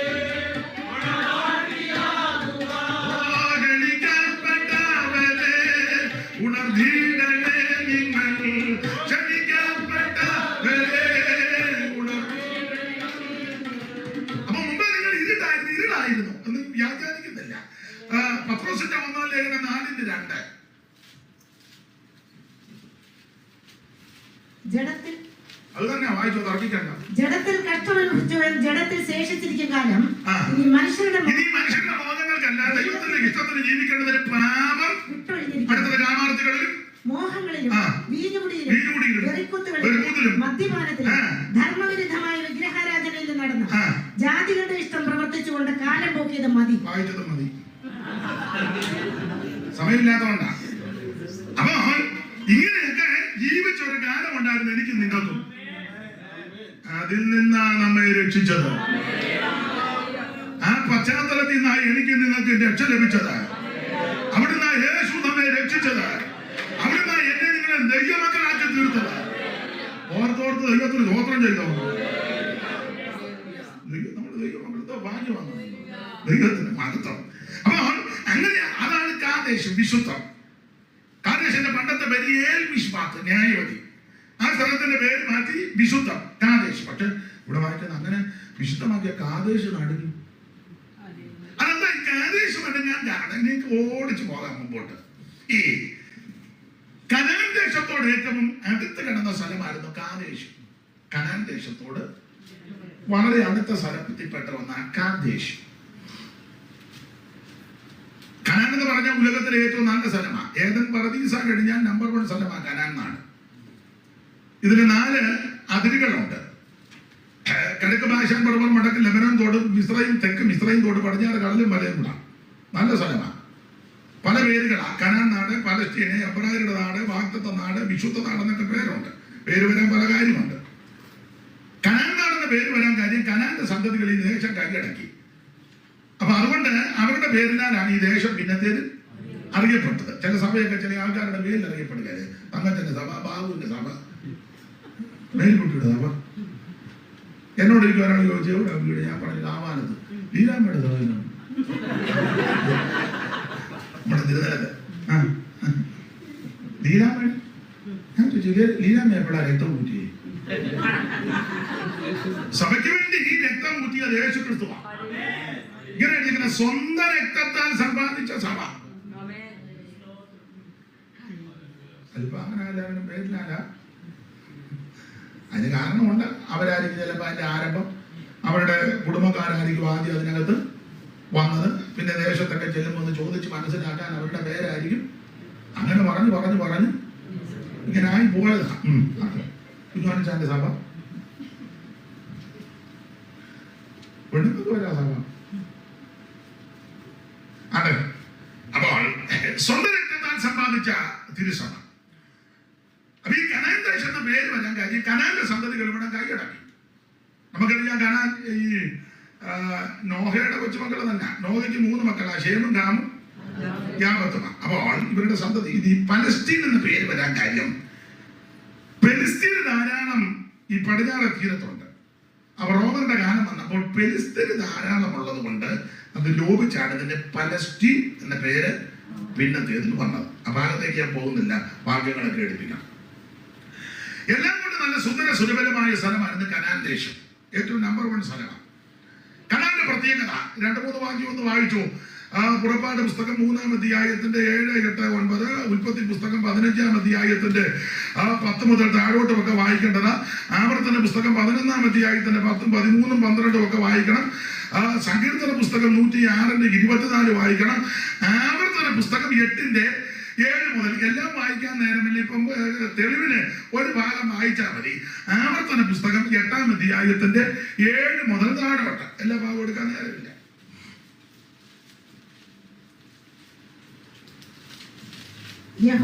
നിന്റെ ദൈവമായ യഹോവ നല്ലൊരു ദേശത്തേക്കല്ലോ നിന്നെ. ഈ ദേശത്തിന്റെ വിശേഷത, അയ്യോ ഇസ്രായേലേ, നിന്റെ ദൈവമായ യഹോവ നല്ലൊരു ദേശത്തേക്കല്ലോ നിന്നെ കൊണ്ടുപോകുന്നത്. ഞാൻ ഇടയ്ക്ക് വരെ പറയാം, ഈ കൃപയിൽ വന്നതാണ് നമ്മുടെ ഭാഗ്യം. നല്ല സ്ഥലത്താ വന്നിരുന്നു, ഇതിനപ്പുറം വേറൊരു സ്ഥലമില്ല. പൗലോസിന്റെ ഭാഷയിൽ പറഞ്ഞാൽ നമ്മളെ സ്വർഗത്തിൽ കൊണ്ടുവന്നിരുത്തിയിരിക്കുക. ക്രിസ്തുയേശുവിൽ അവനോടുകൂടെ ഉയർത്തെഴുന്നേൽപ്പിച്ച് എന്തോ പദവിയാ. ഇത് കൂടുതൽ എന്നാ ഭാഗ്യവും പദവിയും കിട്ടാനാ. ചിലപ്പോൾ ഇതൊന്നും അങ്ങോട്ട് പോരാ, ഇരുപ്പാണ് പറയുന്നത്, തൃപ്തി വരുന്നില്ല. ഏറ്റവും വലിയ ശ്രേഷ്ഠ സ്ഥലത്താണ് നമ്മളെ കൊണ്ടുവന്നിരുത്തിയിരിക്കുന്നത്. ഞാൻ എന്റെ പ്രിയതമന് അവന്റെ മുന്തിരിത്തോട്ടത്തെ കുറിച്ച് എന്റെ പ്രിയന്റെ പാട്ട് പാടാം. അതിന്റെ അടുത്ത പദം എന്റെ പ്രിയതമന് എങ്ങനെ എഴുതിയത്?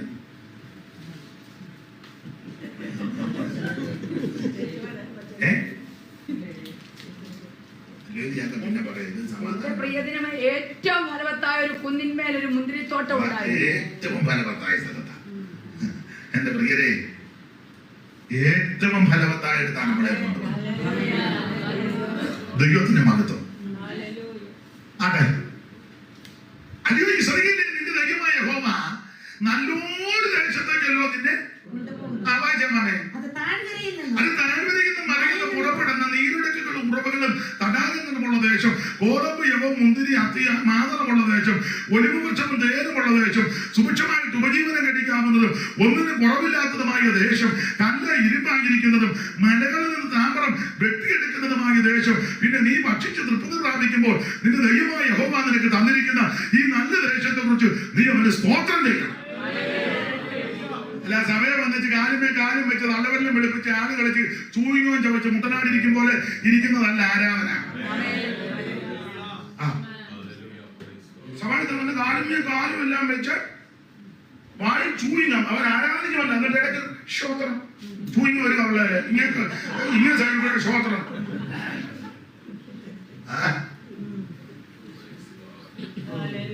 ദൈവത്തെ ആരാധിക്കുമ്പോൾ ഭയത്തോടും ഭക്തിയോടും വിറയലോടും വേണം.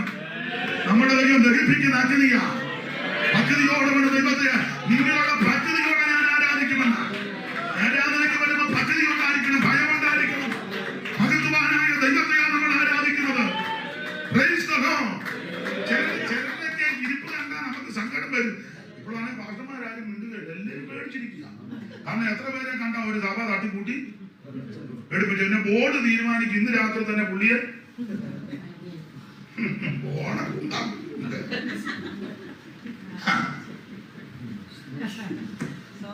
ദൈവത്തെ ആരാധിക്കുമ്പോ ഭയത്തോടെ ആരാധിക്കണം. ദൈവത്തെ ആരാധിക്കുമ്പോ നിറയോടെ ആരാധിക്കണം. ദൈവത്തിന് മഹത്വം, ദൈവത്തിന് മഹത്വം.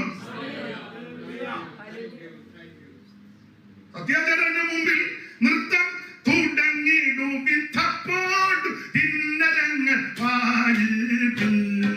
സത്യേശ്വരനു മുമ്പിൽ നൃത്തം തുടങ്ങിയിടുവിത്തപ്പോൾ കിന്നരങ്ങൾ പാലിപ്പിൽ. കൈത്താളനാദമുട്ട് ശക്യ മുടങ്ങിടട്ടെ, സാത്താൻ നടുങ്ങിടട്ടെ, ഓശന. കൈത്താളനാദമുട്ട് ശക്യ മുടങ്ങിടട്ടെ, സാത്താൻ നടുങ്ങിടട്ടെ, ഓശന. യാത്രേ സ്തുതിപ്പിനവൻ ചുട്ട മമനിരന്ന് അദ്വാൻ ചെയ്തു ഘോഷിപ്പിൽ.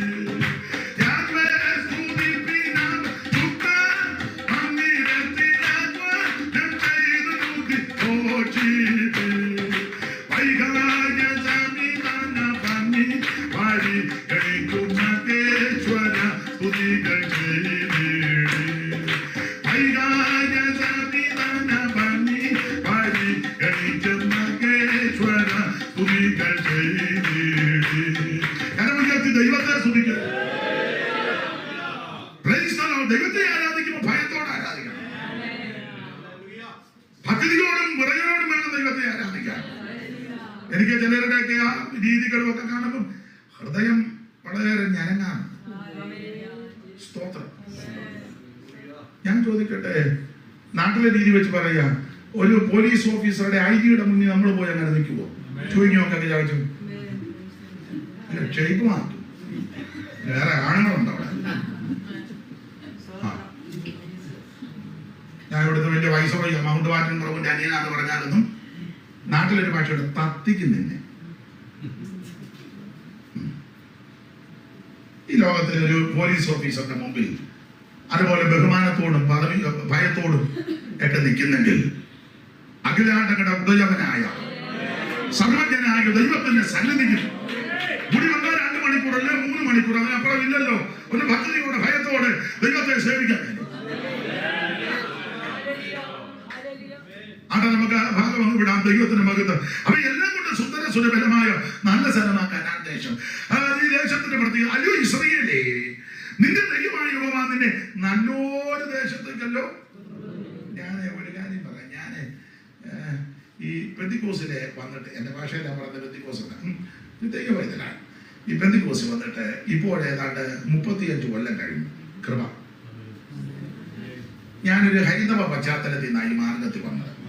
സാക്ഷ്യമെല്ലാം പറയുന്നില്ല, ചിലർക്കറിയാം. എൻ്റെ വീടിനടുത്ത ജെയിംസ് കുട്ടിയുടെ വീട് മുട്ടക്കല്. അവര് റോമൻ കാത്തലിക്സാണ്. ആ വീട്ടുകാരും എൻ്റെ അനിയനും അപ്പച്ചനും ഒക്കെ ആയിട്ട് വളരെ അടുപ്പമാണ്. എൻ്റെ വീട്ടുകാരെ അവർക്കറിയാം. ഇദ്ദേഹത്തിന് ചിലപ്പം ഒത്തിരി അടുത്ത വീട്ടുകാരുടെ എല്ലാം അറിയാം. അപ്പോൾ ഞാനൊരു സാധുവായ കുടുംബത്തിലാണ് ജനിച്ചത്.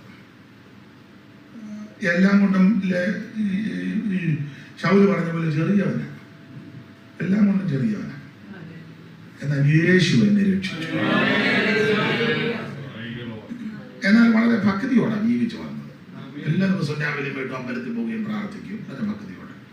ഒരു സന്ധ്യയ്ക്ക് ക്ഷേത്ര ദർശനം കഴിഞ്ഞ് വീട്ടിലേക്ക് വരുമ്പോഴാണ് ഇതുപോലൊരു പ്രാർത്ഥനാ യോഗത്തിൽ അങ്ങോട്ട് ചെന്ന് സംബന്ധിച്ചു. ദൈവമക്കളെ പ്രാർത്ഥിച്ചു. എൻ്റെ യേശു എന്നെ സൗഖ്യമാക്കി. അങ്ങനെ മാർഗത്തിൽ വന്നത് ദൈവത്തിന്റെ കൃപ. അന്ന് ഞങ്ങളുടെ നാട്ടിലധികം പെന്തിക്കോസുകാരില്ല, കുറച്ച് പേരേ ഉള്ളൂ. ഒന്ന് നമ്മുടെ നെടുന്നലത്തെ ലീലാമ്മ കൈതത്തറ നാച്ചമുച്ചാൻ്റെ വീട്, തൈവേലിയിലെ സ്തോത്രാമ്മയുടെ വീട്. അമ്മച്ചി സ്തോത്രാമ്മ എന്നാണ് നാട്ടുകാർ പറഞ്ഞത്. എപ്പോഴും സ്തോത്രമേ പറയുള്ളൂ.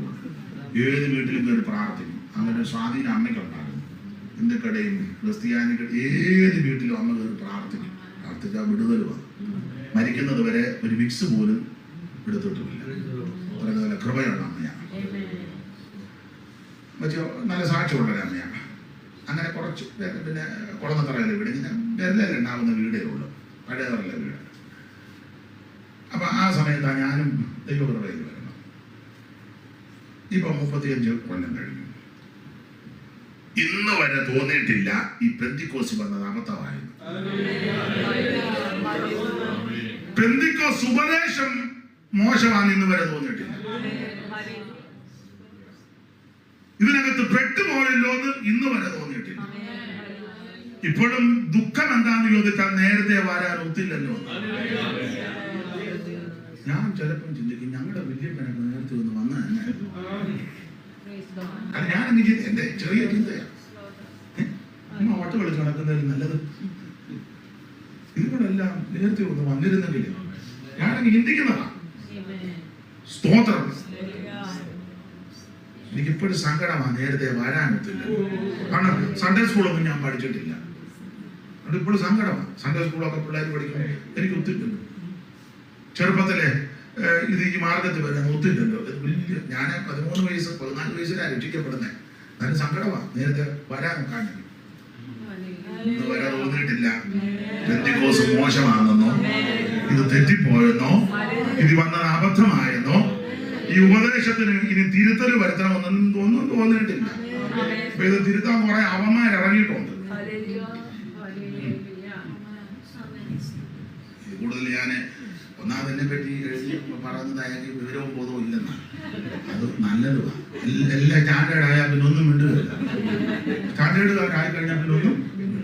എനിക്ക് ഈ ബോധവും പൊക്കണവും ഇല്ലാത്തതുകൊണ്ട് ഞാൻ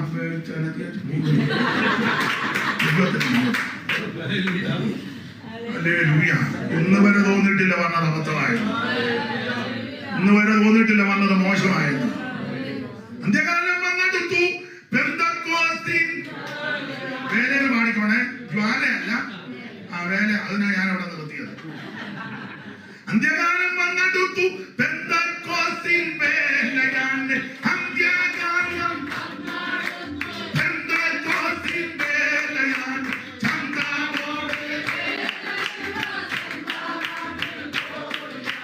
ചന്തമോടെ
ഇന്ന് വരെ തോന്നിയിട്ടില്ല വന്നത് അബദ്ധമായിരുന്നു. ഇന്ന് വരെ തോന്നിയിട്ടില്ല ഈ മാർഗം മോശമാണ്. ഇതിനകത്ത് വന്നതാ ഭാഗ്യം. ഞാന് ഹൃദയം തുറന്നു വേദപുസ്തകത്തിന്റെ വെളിച്ചത്തിൽ പറഞ്ഞ രക്ഷിക്കപ്പെട്ട ദൈവവൈതനാണ്. അതാണ് ഇതിന്റെ അടിസ്ഥാനം. എന്നാൽ എന്റെ ഭാഷയെ ഞാൻ പറയാം. ഞാനൊരു പെന്തിക്കോസുകാരനായതിൽ അഭിമാനിക്കുന്ന ആളാണ്. എവിടെ എവിടെ ഞാനതിന്റെ പൗലോസ് പറയുമ്പോൾ അല്പം ഊറ്റമൊക്കെ എനിക്കുണ്ട്. തന്നെയല്ലേ ചിലർക്കൊക്കെ എന്നെ അറിയാം. ഈ നാട്ടിലൊക്കെ അതിൽ എവിടെയൊക്കെ നിന്ന് ഉടനെ ഇങ്ങോട്ട് വന്ന് എന്നെ ആളറിയോ. പിന്നെ എനിക്ക് ഒരു സന്തോഷം. ദൈവകൃപ അനേകര് ഈ ദൈവ പ്രസംഗമൊക്കെ കേൾക്കുന്നുണ്ട്. വിശേഷിച്ച് ഹിന്ദുക്കളായ സഹോദരങ്ങൾ, മുസ്ലിം സഹോദരൻ, മറ്റ് ഇതര മതസ്ഥര്. നമ്മുടെ ആൾക്കാർക്ക് എന്നെ അങ്ങനെ വലിയ ഏതായാലും സഭയിലൊക്കെ വിളിക്കാൻ പറഞ്ഞാൽ അവിടെ കുറെ വിദ്വാന്മാർ പറയാതെ ഇങ്ങോട്ടൊന്നും വിളിക്കണം. നമ്മുടെ അവന്മാർക്കാണ് കൂടുതൽ. എന്നാലും എനിക്ക് ഇവരോട് ഇഷ്ടമാണ്. സ്തോത്രം. അനേക ഹിന്ദുക്കളും മുസ്ലിം സഹോദരങ്ങളും മറ്റിതര മതസ്ഥരൊക്കെ ദൈവോചനൊക്കെ വിളിക്കുകയും ചെയ്യും. ഒരിക്കലും നമ്മുടെ ഒറ്റപ്പാല ഭാരതപ്പുഴ കൺവെൻഷൻ ഞങ്ങൾ പോകും. ഒരു കടയിൽ നിർത്തി, വഴിയുള്ള കടയിൽ നിർത്തി ചായ കുടിച്ച് ഞങ്ങൾ വണ്ടി വിട്ടപ്പോൾ ഒരാൾ ഒരു തലയെ തൂപ്പിയൊക്കെ വെച്ച് വെള്ളവസ്ത്രം കൊടുത്തിട്ട് നമ്മുടെ വണ്ടിയുടെ പുറകെ ഓണടിച്ച് വരും. അപ്പോൾ കൂടെയുള്ള സഹോദരന്മാർ പറഞ്ഞു പ്രശ്നമാണെന്നാണ് തോന്നുന്നത്. അപ്പം നോക്കിയപ്പോൾ ഒരു മുസ്ലിം സഹോദരനാണ്. ഞാൻ പറഞ്ഞു വണ്ടി നിർത്ത്, എന്തോ പ്രശ്നമാണ്, വണ്ടി നിർത്ത്, എന്തോ അതിലും പറയാൻ തീരാത്ത പ്രശ്നം തന്നെയല്ല. ഞാൻ പറഞ്ഞു നമ്മുടെ 4-5 പേര് വണ്ടിക്കകത്തില്ലേ, അവൻ ഒരാളല്ലേ ഉള്ളു, വണ്ടി നിർത്ത്. അപ്പം വണ്ടി ഒരു സൈഡിലോട്ട് നിർത്തി ഉടനെ ഇദ്ദേഹം ബൈക്കല്ല ഓടി വന്ന് വണ്ടിക്ക് വട്ടം വെച്ച് ഞാൻ ഡോറ് തുറന്നു ഓടി ഒന്ന് കെട്ടിപ്പിടിച്ചു പറയാം ഞാനൊന്ന് കാണാനിരിക്കുക. എന്നും പ്രസംഗം കേട്ടേച്ച് ഉറങ്ങുപോണം. നമ്മുടെ ആൾക്കാർ പറഞ്ഞ അയാളുടെ പ്രസംഗം കൊള്ളുകയാണ്. എത്രയോ പേര് പറഞ്ഞു ഉറങ്ങാൻ പറ്റിയ പ്രസംഗം.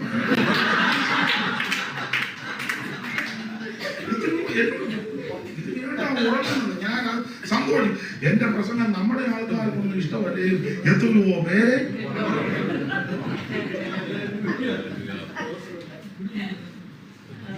ശബരിമലയിൽ അന്ന് ഹരിവരാസനം പാടിയാ ഉറക്കുന്നത്. ഇതെന്റെ പ്രസംഗം കേട്ട് ഒരു കാര്യമില്ലേ? അപ്പം അദ്ദേഹം ചോദിച്ചു, സാർ എവിടെ പോകുന്നു? സാറേ എന്ന് വിളിച്ചപ്പോ ഞാൻ ഒന്നുകൂടെ ഒന്ന് കാണുന്നു. എല്ലാവരും അങ്ങനെ സാറേ സാറല്ലല്ലോ. ഞാൻ പറഞ്ഞു ഇവിടെ ഭാരതപ്പുഴ കൺവെൻഷൻ അങ്ങനെ ഞാനും വരുവാന്ന്. പുള്ളി വന്നു മണപ്പുറത്തിരുന്നു. പ്രസംഗം കേട്ട നിന്റെ അപ്പത്തെ വെള്ളത്തിന്മേൽ എറിയുക. സങ്കീർത്തനക്കാരൻ പറ കട്ടയൊക്കെ ഉടച്ചു നിരത്തുക. മഴ പെയ്ത് കഴിയുമ്പോ അതിനെ കിളിർത്ത് വരും. സ്തോത്രം സ്തോത്രം സ്തോത്രം സ്തോത്രം സ്തോത്രം. കണ്ണുനീരോടെ വിതയ്ക്കണം വിതയ്ക്കണം വിതയ്ക്കണം. എവിടെങ്കിലും മഴ പെയ്യും വന്ന് കിളിർക്കുന്ന ഒരു ദിവസമുണ്ട്. നമ്മൾ പറയുന്ന വചനമൊന്നും വൃഥാവല്ല. ഒരു ലഘുലേഖ കൊടുത്താൽ നഷ്ടമൊന്നുമല്ല. ഒരു പാട്ട് ഒരാളോട് പറഞ്ഞാൽ അത് നഷ്ടപ്പെട്ടു പോകത്തില്ല. അത് ഈ വചനം കടന്നു വന്ന് കൃപ ചെയ്ത് മടങ്ങി വരും. എന്റെ വായിൽ നിന്ന് പുറപ്പെടുന്ന എന്റെ വചനം വെറുതെ എന്റെ അടുക്ക വരത്തില്ല. അയച്ച കാര്യം സാധിപ്പിക്കും. ഇഷ്ടമുള്ളതൊക്കെ നിവർത്തിക്കും. ഇന്ന് യാത്രയ്ക്കും ദൈവത്തിന്റെ വചനത്തിന് ശക്തിയുണ്ട്.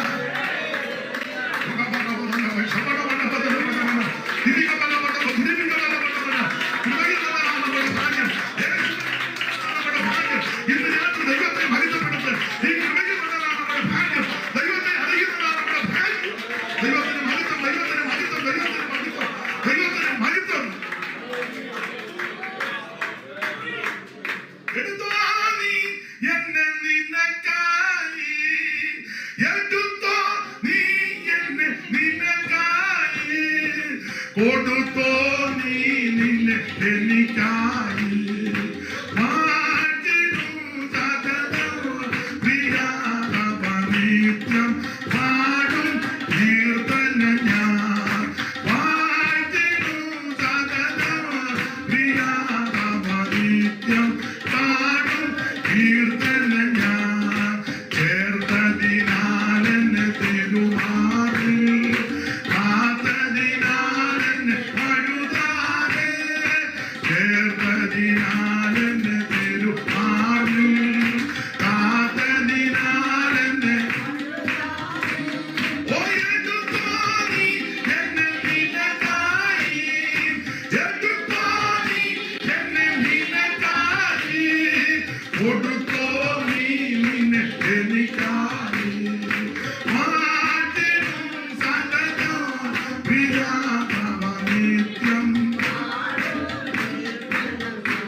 നല്ലൊരു ദേശത്തേക്കാണ് ദൈവം നിന്നെ അത് താഴ്വരയിൽ മടങ്ങുന്ന പുറപ്പെടുന്ന നല്ലൊരു ദേശത്തേക്കല്ലോ നിന്നെ കൊണ്ടുപോകുന്നത്.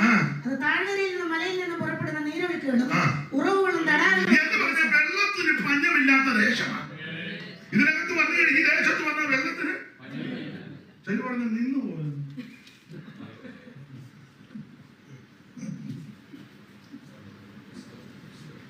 ദൈവത്തിന്റെ നദിയിൽ വെള്ളം നിറഞ്ഞിരിക്കുന്നു.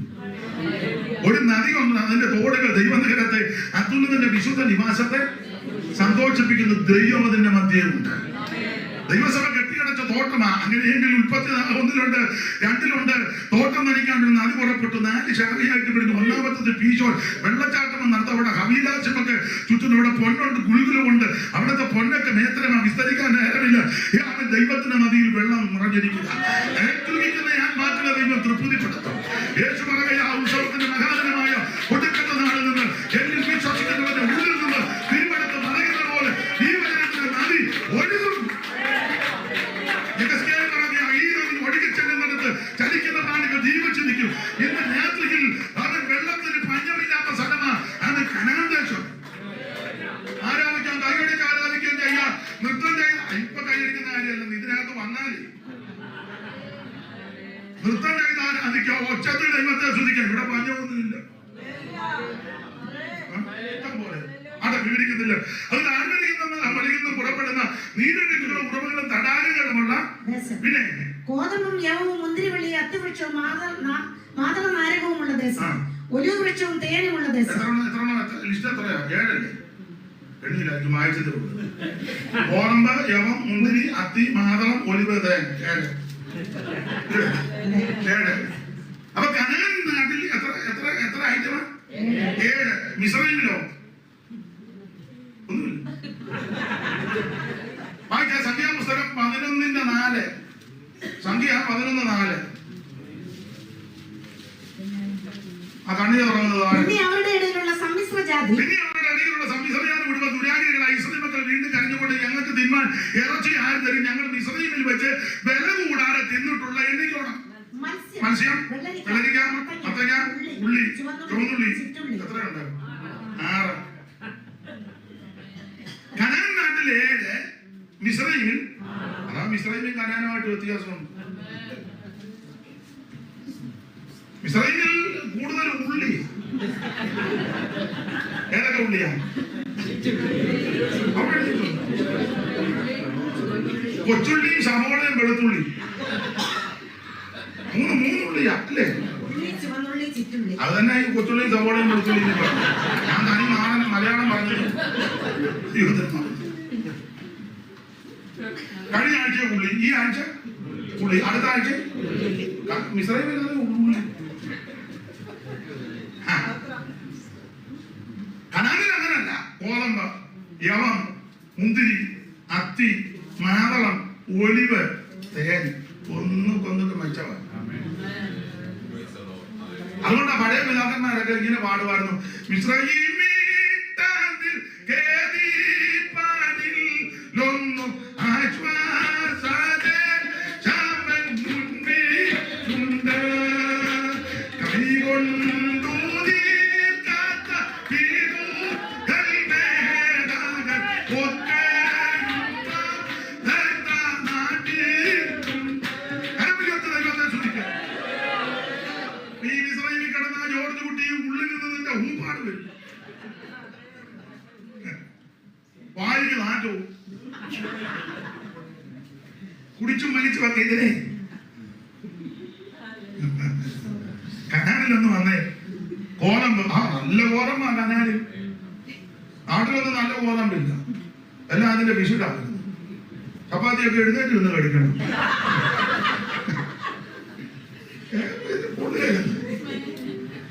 ഇവിടാണ് നാട്ടിൽ പെണ്ണുങ്ങൾ ഒന്നും ജോലി ചെയ്യാൻ കഴിയാൻ കടയിൽ മേടിക്കുക. കടയിൽ മേടിച്ചു അതിലോട്ട് അങ്ങോട്ട് 2 മാറി ഇട്ടേക്ക് നടക്കുന്നത്. 5 മിനിറ്റ് കഴിഞ്ഞാൽ ചപ്പാത്തി നിൽക്കും. നീനാണോ താമസിച്ചു? അത് നല്ലതാ. പക്ഷെ നല്ല ചപ്പാത്തി കൊണ്ട് അത് കഴിക്കാൻ അതിന് കൂട്ടാനൊന്നും വേണമെന്നില്ല. ഓണമ്പിന്റെ കാമ്പ്, യവം. യവം അതൊക്കെ ഗുണമുള്ളതാണ്. 3 ദിവസം മുഴുവൻ വചനം കേട്ടു. അപ്പൊ ശിഷ്യന്മാർ പറഞ്ഞു, മുഴുവൻ ഇവരെല്ലാം പറഞ്ഞു ഇവിടെ ചായക്കട വന്നു. പറഞ്ഞാ പറഞ്ഞു നിങ്ങൾ കൊടുക്കാൻ പറഞ്ഞു. നമ്മുടെ ഒന്നും ചോദിച്ചു. ആ ഒരു ചെറുക്കൻ്റെ കയ്യില് 5 കരങ്ങളിലോട്ട് കൊടുത്തു. അത് അവിടെ നിന്ന് സ്വർഗത്തേക്ക് അപ്പം യവത്തപ്പം കൊടുക്കാൻ പറഞ്ഞു. കാന്തിമന്തി ഇരുത്തി വിളമ്പി പറ്റിയല്ല ഊപ്പാടും വന്ന് കഴിച്ചു മറ്റേ ഇടപാടും. 5 അപ്പവും ചെറുമീൻ 2 എടുത്ത് മാറ്റി. 5 അപ്പവും ചെറുമീൻ 2 എടുത്ത് മാറ്റി. 5000 സംതൃപ്തിയേറിയൊരു 5000 സംതൃപ്തിയേറിയൊരു യേശുനായക വാഗദീപദായക നിരന്തം. യേശുനായക വാഗദീപദായക നിരന്തം. കരമിലെടുത്ത് ദൈവത്തെ അവിടുത്തെ തൃക്കരങ്ങളിലോട്ടൊന്ന് കൊടുത്തേ. ഗോതമ്പ് കടിച്ചാൽ കടിക്കുന്നവനെ അറിയാം. യവം, മുന്തിരി. യോ അതല്ലേ പുസ്തകത്തിൽ മുന്തിരിയാണ് നൽകി എന്നെ ശക്തീകരിക്കണം. മുന്തിരി. അപ്പം ഗോതമ്പ്, യവം, മുന്തിരി, പിന്നെ അത്തി. അത്തിപ്പഴക്കട്ട കൊണ്ട് പെരട്ടിയപ്പോ രോഗശാന്തി. എല്ലാ ഭാഗത്തേക്കും പോകാൻ നേരമില്ല. മാതളം. ഭൂതമെല്ലാം കയറിയിരിക്കുക. എന്നാലും പുള്ളി പോയിരുന്നത് മാതളനാരകത്തിന്റെ അവിടെ. നിങ്ങൾക്ക് ഇത്തിരി ആശ്വാസമൊക്കെ ഉണ്ടാകുന്ന സ്ഥലമാണ്. 14 കിടപ്പുണ്ട്. ശൗലോ മിക്കരോണിൽ മാതളനാരകത്തിന്റെ എടുക്കാൻ നേരമില്ല. കോതമ്പ്, യവം, മുന്തിരി, അത്തി, മാതളം, പിന്നെ ഒലിവ് ഇടിച്ചെടുത്ത തെളിവുള്ള ഒലിവ് വേണം. വിളക്ക് കത്തിക്കാൻ കൊള്ളുന്നതാണ് ഒലിവ്. പിന്നെ തേന. ഒന്നും പറയണ്ടല്ലോ. അവര് യോനാഥൻ ചെന്ന് കൊമ്പിൽ കൊടുത്ത് ആരോട് പറയാം. ദൈവത്തിന് മഹത്വം. ഇതൊക്കെ കഴിക്കേണ്ട വിധത്തിൽ കഴിക്കുന്നവനെ കണ്ടാലറിയാം. Praise the Lord. കഴിക്കുന്നവനെ കണ്ടാലറിയാം. ദാവീദ് യുദ്ധം ജയിച്ചത് വന്നപ്പം സിക്ലാഗ് തീയിട്ട് ചുട്ട് ദാവീദിന്റെ ഭാര്യമാരെല്ലാം പിടിച്ചോണ്ട് പോയി. ആകെ പ്രശ്നമായി. ദാവീദ് കരഞ്ഞു. ജനമെല്ലാം കൂടെ ദാവീദിനെ കല്ലെറിയാൻ പോയി. അപ്പൊ ദാവീദോ ദൈവത്തിൽ വിലപ്പെട്ടിട്ട് ദാവീദ് അബ്യാഥാർ പുരോഹിതനോട് വരാൻ പറഞ്ഞു. ഏബോധ് കൊണ്ട് വരാൻ പറഞ്ഞു. ഏബോധിട്ട് ആലോചന ചോദിച്ചു. കർത്താവിനെ പരീക്ഷയുടെ പുറകെ പോകണോ? തമ്പുരാൻ പറഞ്ഞു പൊക്കോ, നിന്റെ കയ്യിൽ ഏൽപ്പിക്കും. ദാവീദ് 600 പേരെ കൂട്ടി അമാലേക്കിന്റെ പുറകെ യാത്ര ചെയ്തു. ബസോർത്തോട്ടിക്ക് വന്നപ്പോൾ 100 പേര് പറഞ്ഞു ഞങ്ങൾക്ക് തോട് കടക്കാനെന്ന്. പഴയ വീരശേഷം പറഞ്ഞു ഞങ്ങൾക്ക് തോട് കടക്കാനെന്ന്. സാക്ഷ്യത്തിന് കൊടുത്തപ്പോൾ ദൈവനാമത്തിൽ ഉണ്ടാകട്ടെ, ഞങ്ങളുടെ ചെങ്കടൽ പണ്ട് കടന്നതാണ്, ഹല്ലേലൂയ, യോർദാനൊന്നും ഞങ്ങൾക്ക് വിഷയം. ഇതൊക്കെ പഴയ വീരസ്യമൊക്കെ പറയും. ഇപ്പം ബസോടത്തോട് നമ്മുടെ അപ്പച്ചൻ ചെങ്കടൽ അത് ലൈവായിട്ട് കാണിക്കും. അപ്പച്ചൻ കടന്നത്. എന്റെ ഫാദറും യോർദാൻ അത് ലൈവാണ്. ഇതിനപ്പോ ഓടിയാടാൻ ദൈവത്തിന് മഹത്വം. എന്നിട്ട് ദാവീദ് പറഞ്ഞു കുഴപ്പമില്ല, സാമാനങ്ങൾ കാക്കുന്നവനും വിഹിതം കൊടുക്കേണ്ടതാണ്. ബാക്കിയുള്ളവർ അക്കരെ ചെന്നപ്പോൾ ഓടിച്ചു പറയാം. വയലിൽ വെച്ച് ഒരുത്തനെ കണ്ട് അവനെ പൊക്കിയെടുത്ത് ദാവീദിന്റെ അടുത്ത് കൊണ്ടുവന്നപ്പോ അവൻ രോഗിയാ, ക്ഷീണതൻ, ആരുമില്ല, കിടക്കുക. ആ വാക്ക് ഒന്ന് വായിച്ചൊക്കെ നിർത്താം. ശമൂവേലിന്റെ 1-ാം പുസ്തകം അതിന്റെ 30-ാം അധ്യായത്തിന്റെ 13 ഒന്ന് വായിച്ചേ. ദാവീദ് അവനോട് നീ ആരുടെയാണ് എവിടുത്തുകാരെന്ന് ചോദിച്ചതിന് അവൻ ഞാനൊരു മിസ്രയീമൻ ബാല്യക്കാരൻ അമാലേക്കിന്റെ പ്രത്യേകം 3 ദിവസം മുമ്പ് എനിക്ക് ദീനം വന്നപ്പോൾ എന്റെ യജമാനൻ എന്നെ ഉപേക്ഷിച്ചു. അപ്പൊ ശ്രദ്ധിച്ചേ, ഓടിച്ചു പറയാം. ഞാനൊരു മിസ്രയീമ ബാല്യക്കാരൻ അമാലേക്കിന്റെ പ്രത്യേകം 3 ദിവസം മുമ്പ് എനിക്ക് ദീനം വന്നപ്പോൾ ഞാൻ ഇക്കാലം മുഴുവൻ സേവിച്ച എന്റെ യജമാനൻ അമാലേക്കിനെ എന്നെ വഴിയിലിട്ടേച്ച്. അപ്പൊ ഇതിനകത്ത് പാഠം: 1 വഴി കിടക്കുക, 2 ആരുമില്ല, 3 രോഗി, 4 ഉപേക്ഷിക്കപ്പെട്ടവൻ, 5 മിസ്രയീമനാ, 6 അമാലേക്കിനെ ആയുസ് മുഴുവൻ സേവിച്ചവനാ. ഇപ്പൊ ആരുമില്ല. ആർക്കും ആരോഗ്യമുള്ളപ്പോ അമാലേക്കിന്റെ പുറകെ പോയാൽ പരുവക്കേടാകുമ്പോ ഒരുത്തരം കാണുകയില്ല. പക്ഷെ ആർക്കും ആരോഗ്യമുള്ളപ്പോ നല്ല കർത്താവിനെ സേവിച്ചാൽ ദീനം വരുമ്പോ നിന്നെ വഴിയിലിടുകയല്ല, ദീനത്തിൽ കിടക്ക മാറ്റി വിരിക്കും. നിന്നെ അനാഥനായിട്ട് ഉപേക്ഷിക്കത്തില്ല, വിടുകയില്ല. ലോകാവസാനം മുഴുവൻ നിന്റെ കൂടെ കാണും. അത് നിർത്തുക. ഇവനെ പൊക്കിയെടുത്ത് ദാവീദിന്റെ അടുക്കൽ കൊണ്ടുവന്നപ്പോ ദാവീദ് ഇവൻ രോഗി, ആരുമില്ല, അനാഥന, പരുവക്കേട്, മുഴുവൻ പരുവക്കേട്. അപ്പൊ ഇവനെ കൊണ്ടുവന്നപ്പോ ദാവീദ് ചോദിച്ചതാ 13-ാം വാക്യം, ഇവന് കൊടുത്തതാ 11 വായിച്ചേ. 11 അവർ വയലിൽ വെച്ച് ഒരു മിസ്രയീമിനെ കണ്ടതാ വാക്യം വായിച്ചു കൊണ്ടുവന്നത്. അടുത്തത് ദാവീദിന്റെ അടുക്കൽ കൊണ്ടുവന്നു.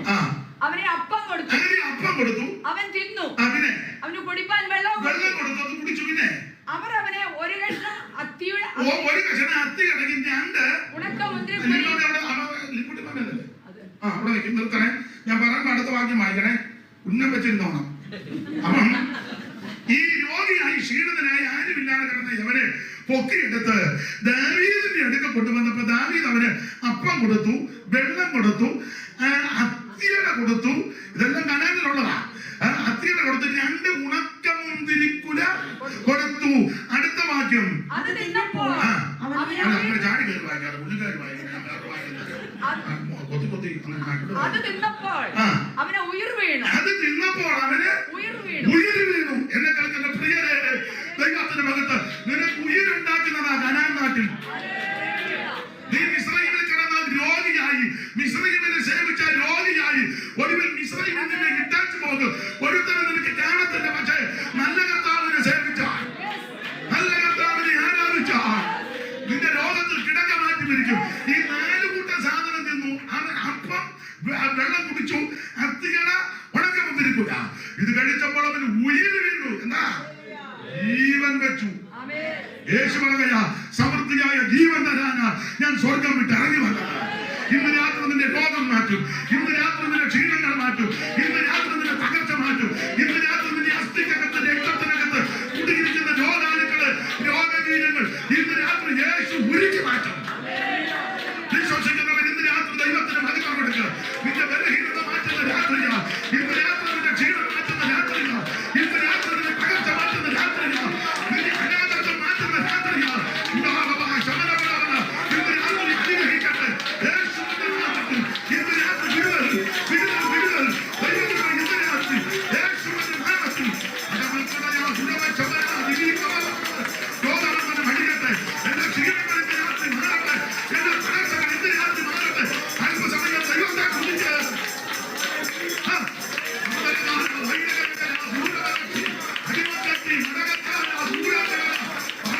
തിരിച്ചു പോകരുത്.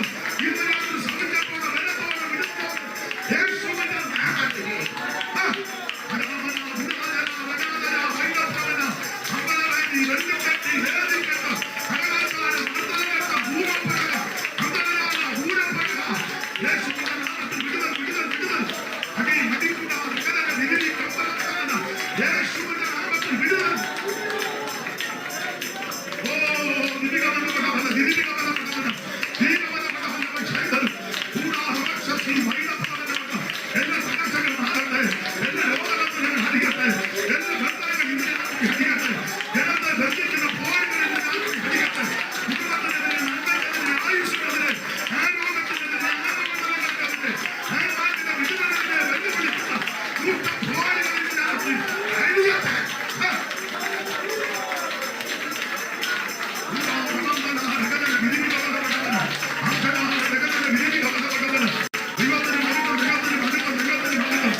എന്നാലും ദൈവം നിങ്ങളോടൊക്കെ വചനത്തിൽ കൂടെ ഇടപെട്ടിട്ടുണ്ട്. ഇതുവരെ കേട്ടിരുന്ന എല്ലാവർക്കും നന്ദി. ബഹുമാനപ്പെട്ട അധ്യക്ഷനെ വളരെ സന്തോഷത്തോടെ സമയം എല്ലാം ഒപ്പിച്ച് തന്നതിന് നന്ദി. ക്രിസ്തി സഹോദരനും കുടുംബത്തിനും എല്ലാ മാന്യ പ്രിയപ്പെട്ടവർക്കും ബഹുമാനപ്പെട്ട കർത്തൃദാസും എല്ലാം നന്ദി. ആ പഴയ പാട്ടിന്റെ 2 വരി പാടി അങ്ങ് നിർത്താം. താഴ്ചയിൽ എണ്ണിക്കവൻ തന്നല്ലേ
ആലോചിച്ചാൽ ഓർമ്മിച്ചതുപോലെ ശനിയാഴ്ച രാവിലെ ഡാളസിലവിടെ മീറ്റിംഗ് കൊണ്ട് നിങ്ങളുടെ പ്രാർത്ഥന ചോദിക്കുന്നു. വ്യാഴാഴ്ച എനിക്കറിയത്തില്ല ഇവിടെ മാർത്തോമക്കാരുടെ ഒരു യോഗം അവർ ക്രമീകരിച്ചിട്ടുണ്ട്.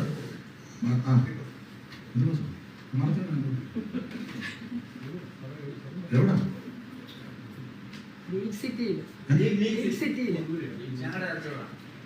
മാർത്തോമയാണെന്നോട്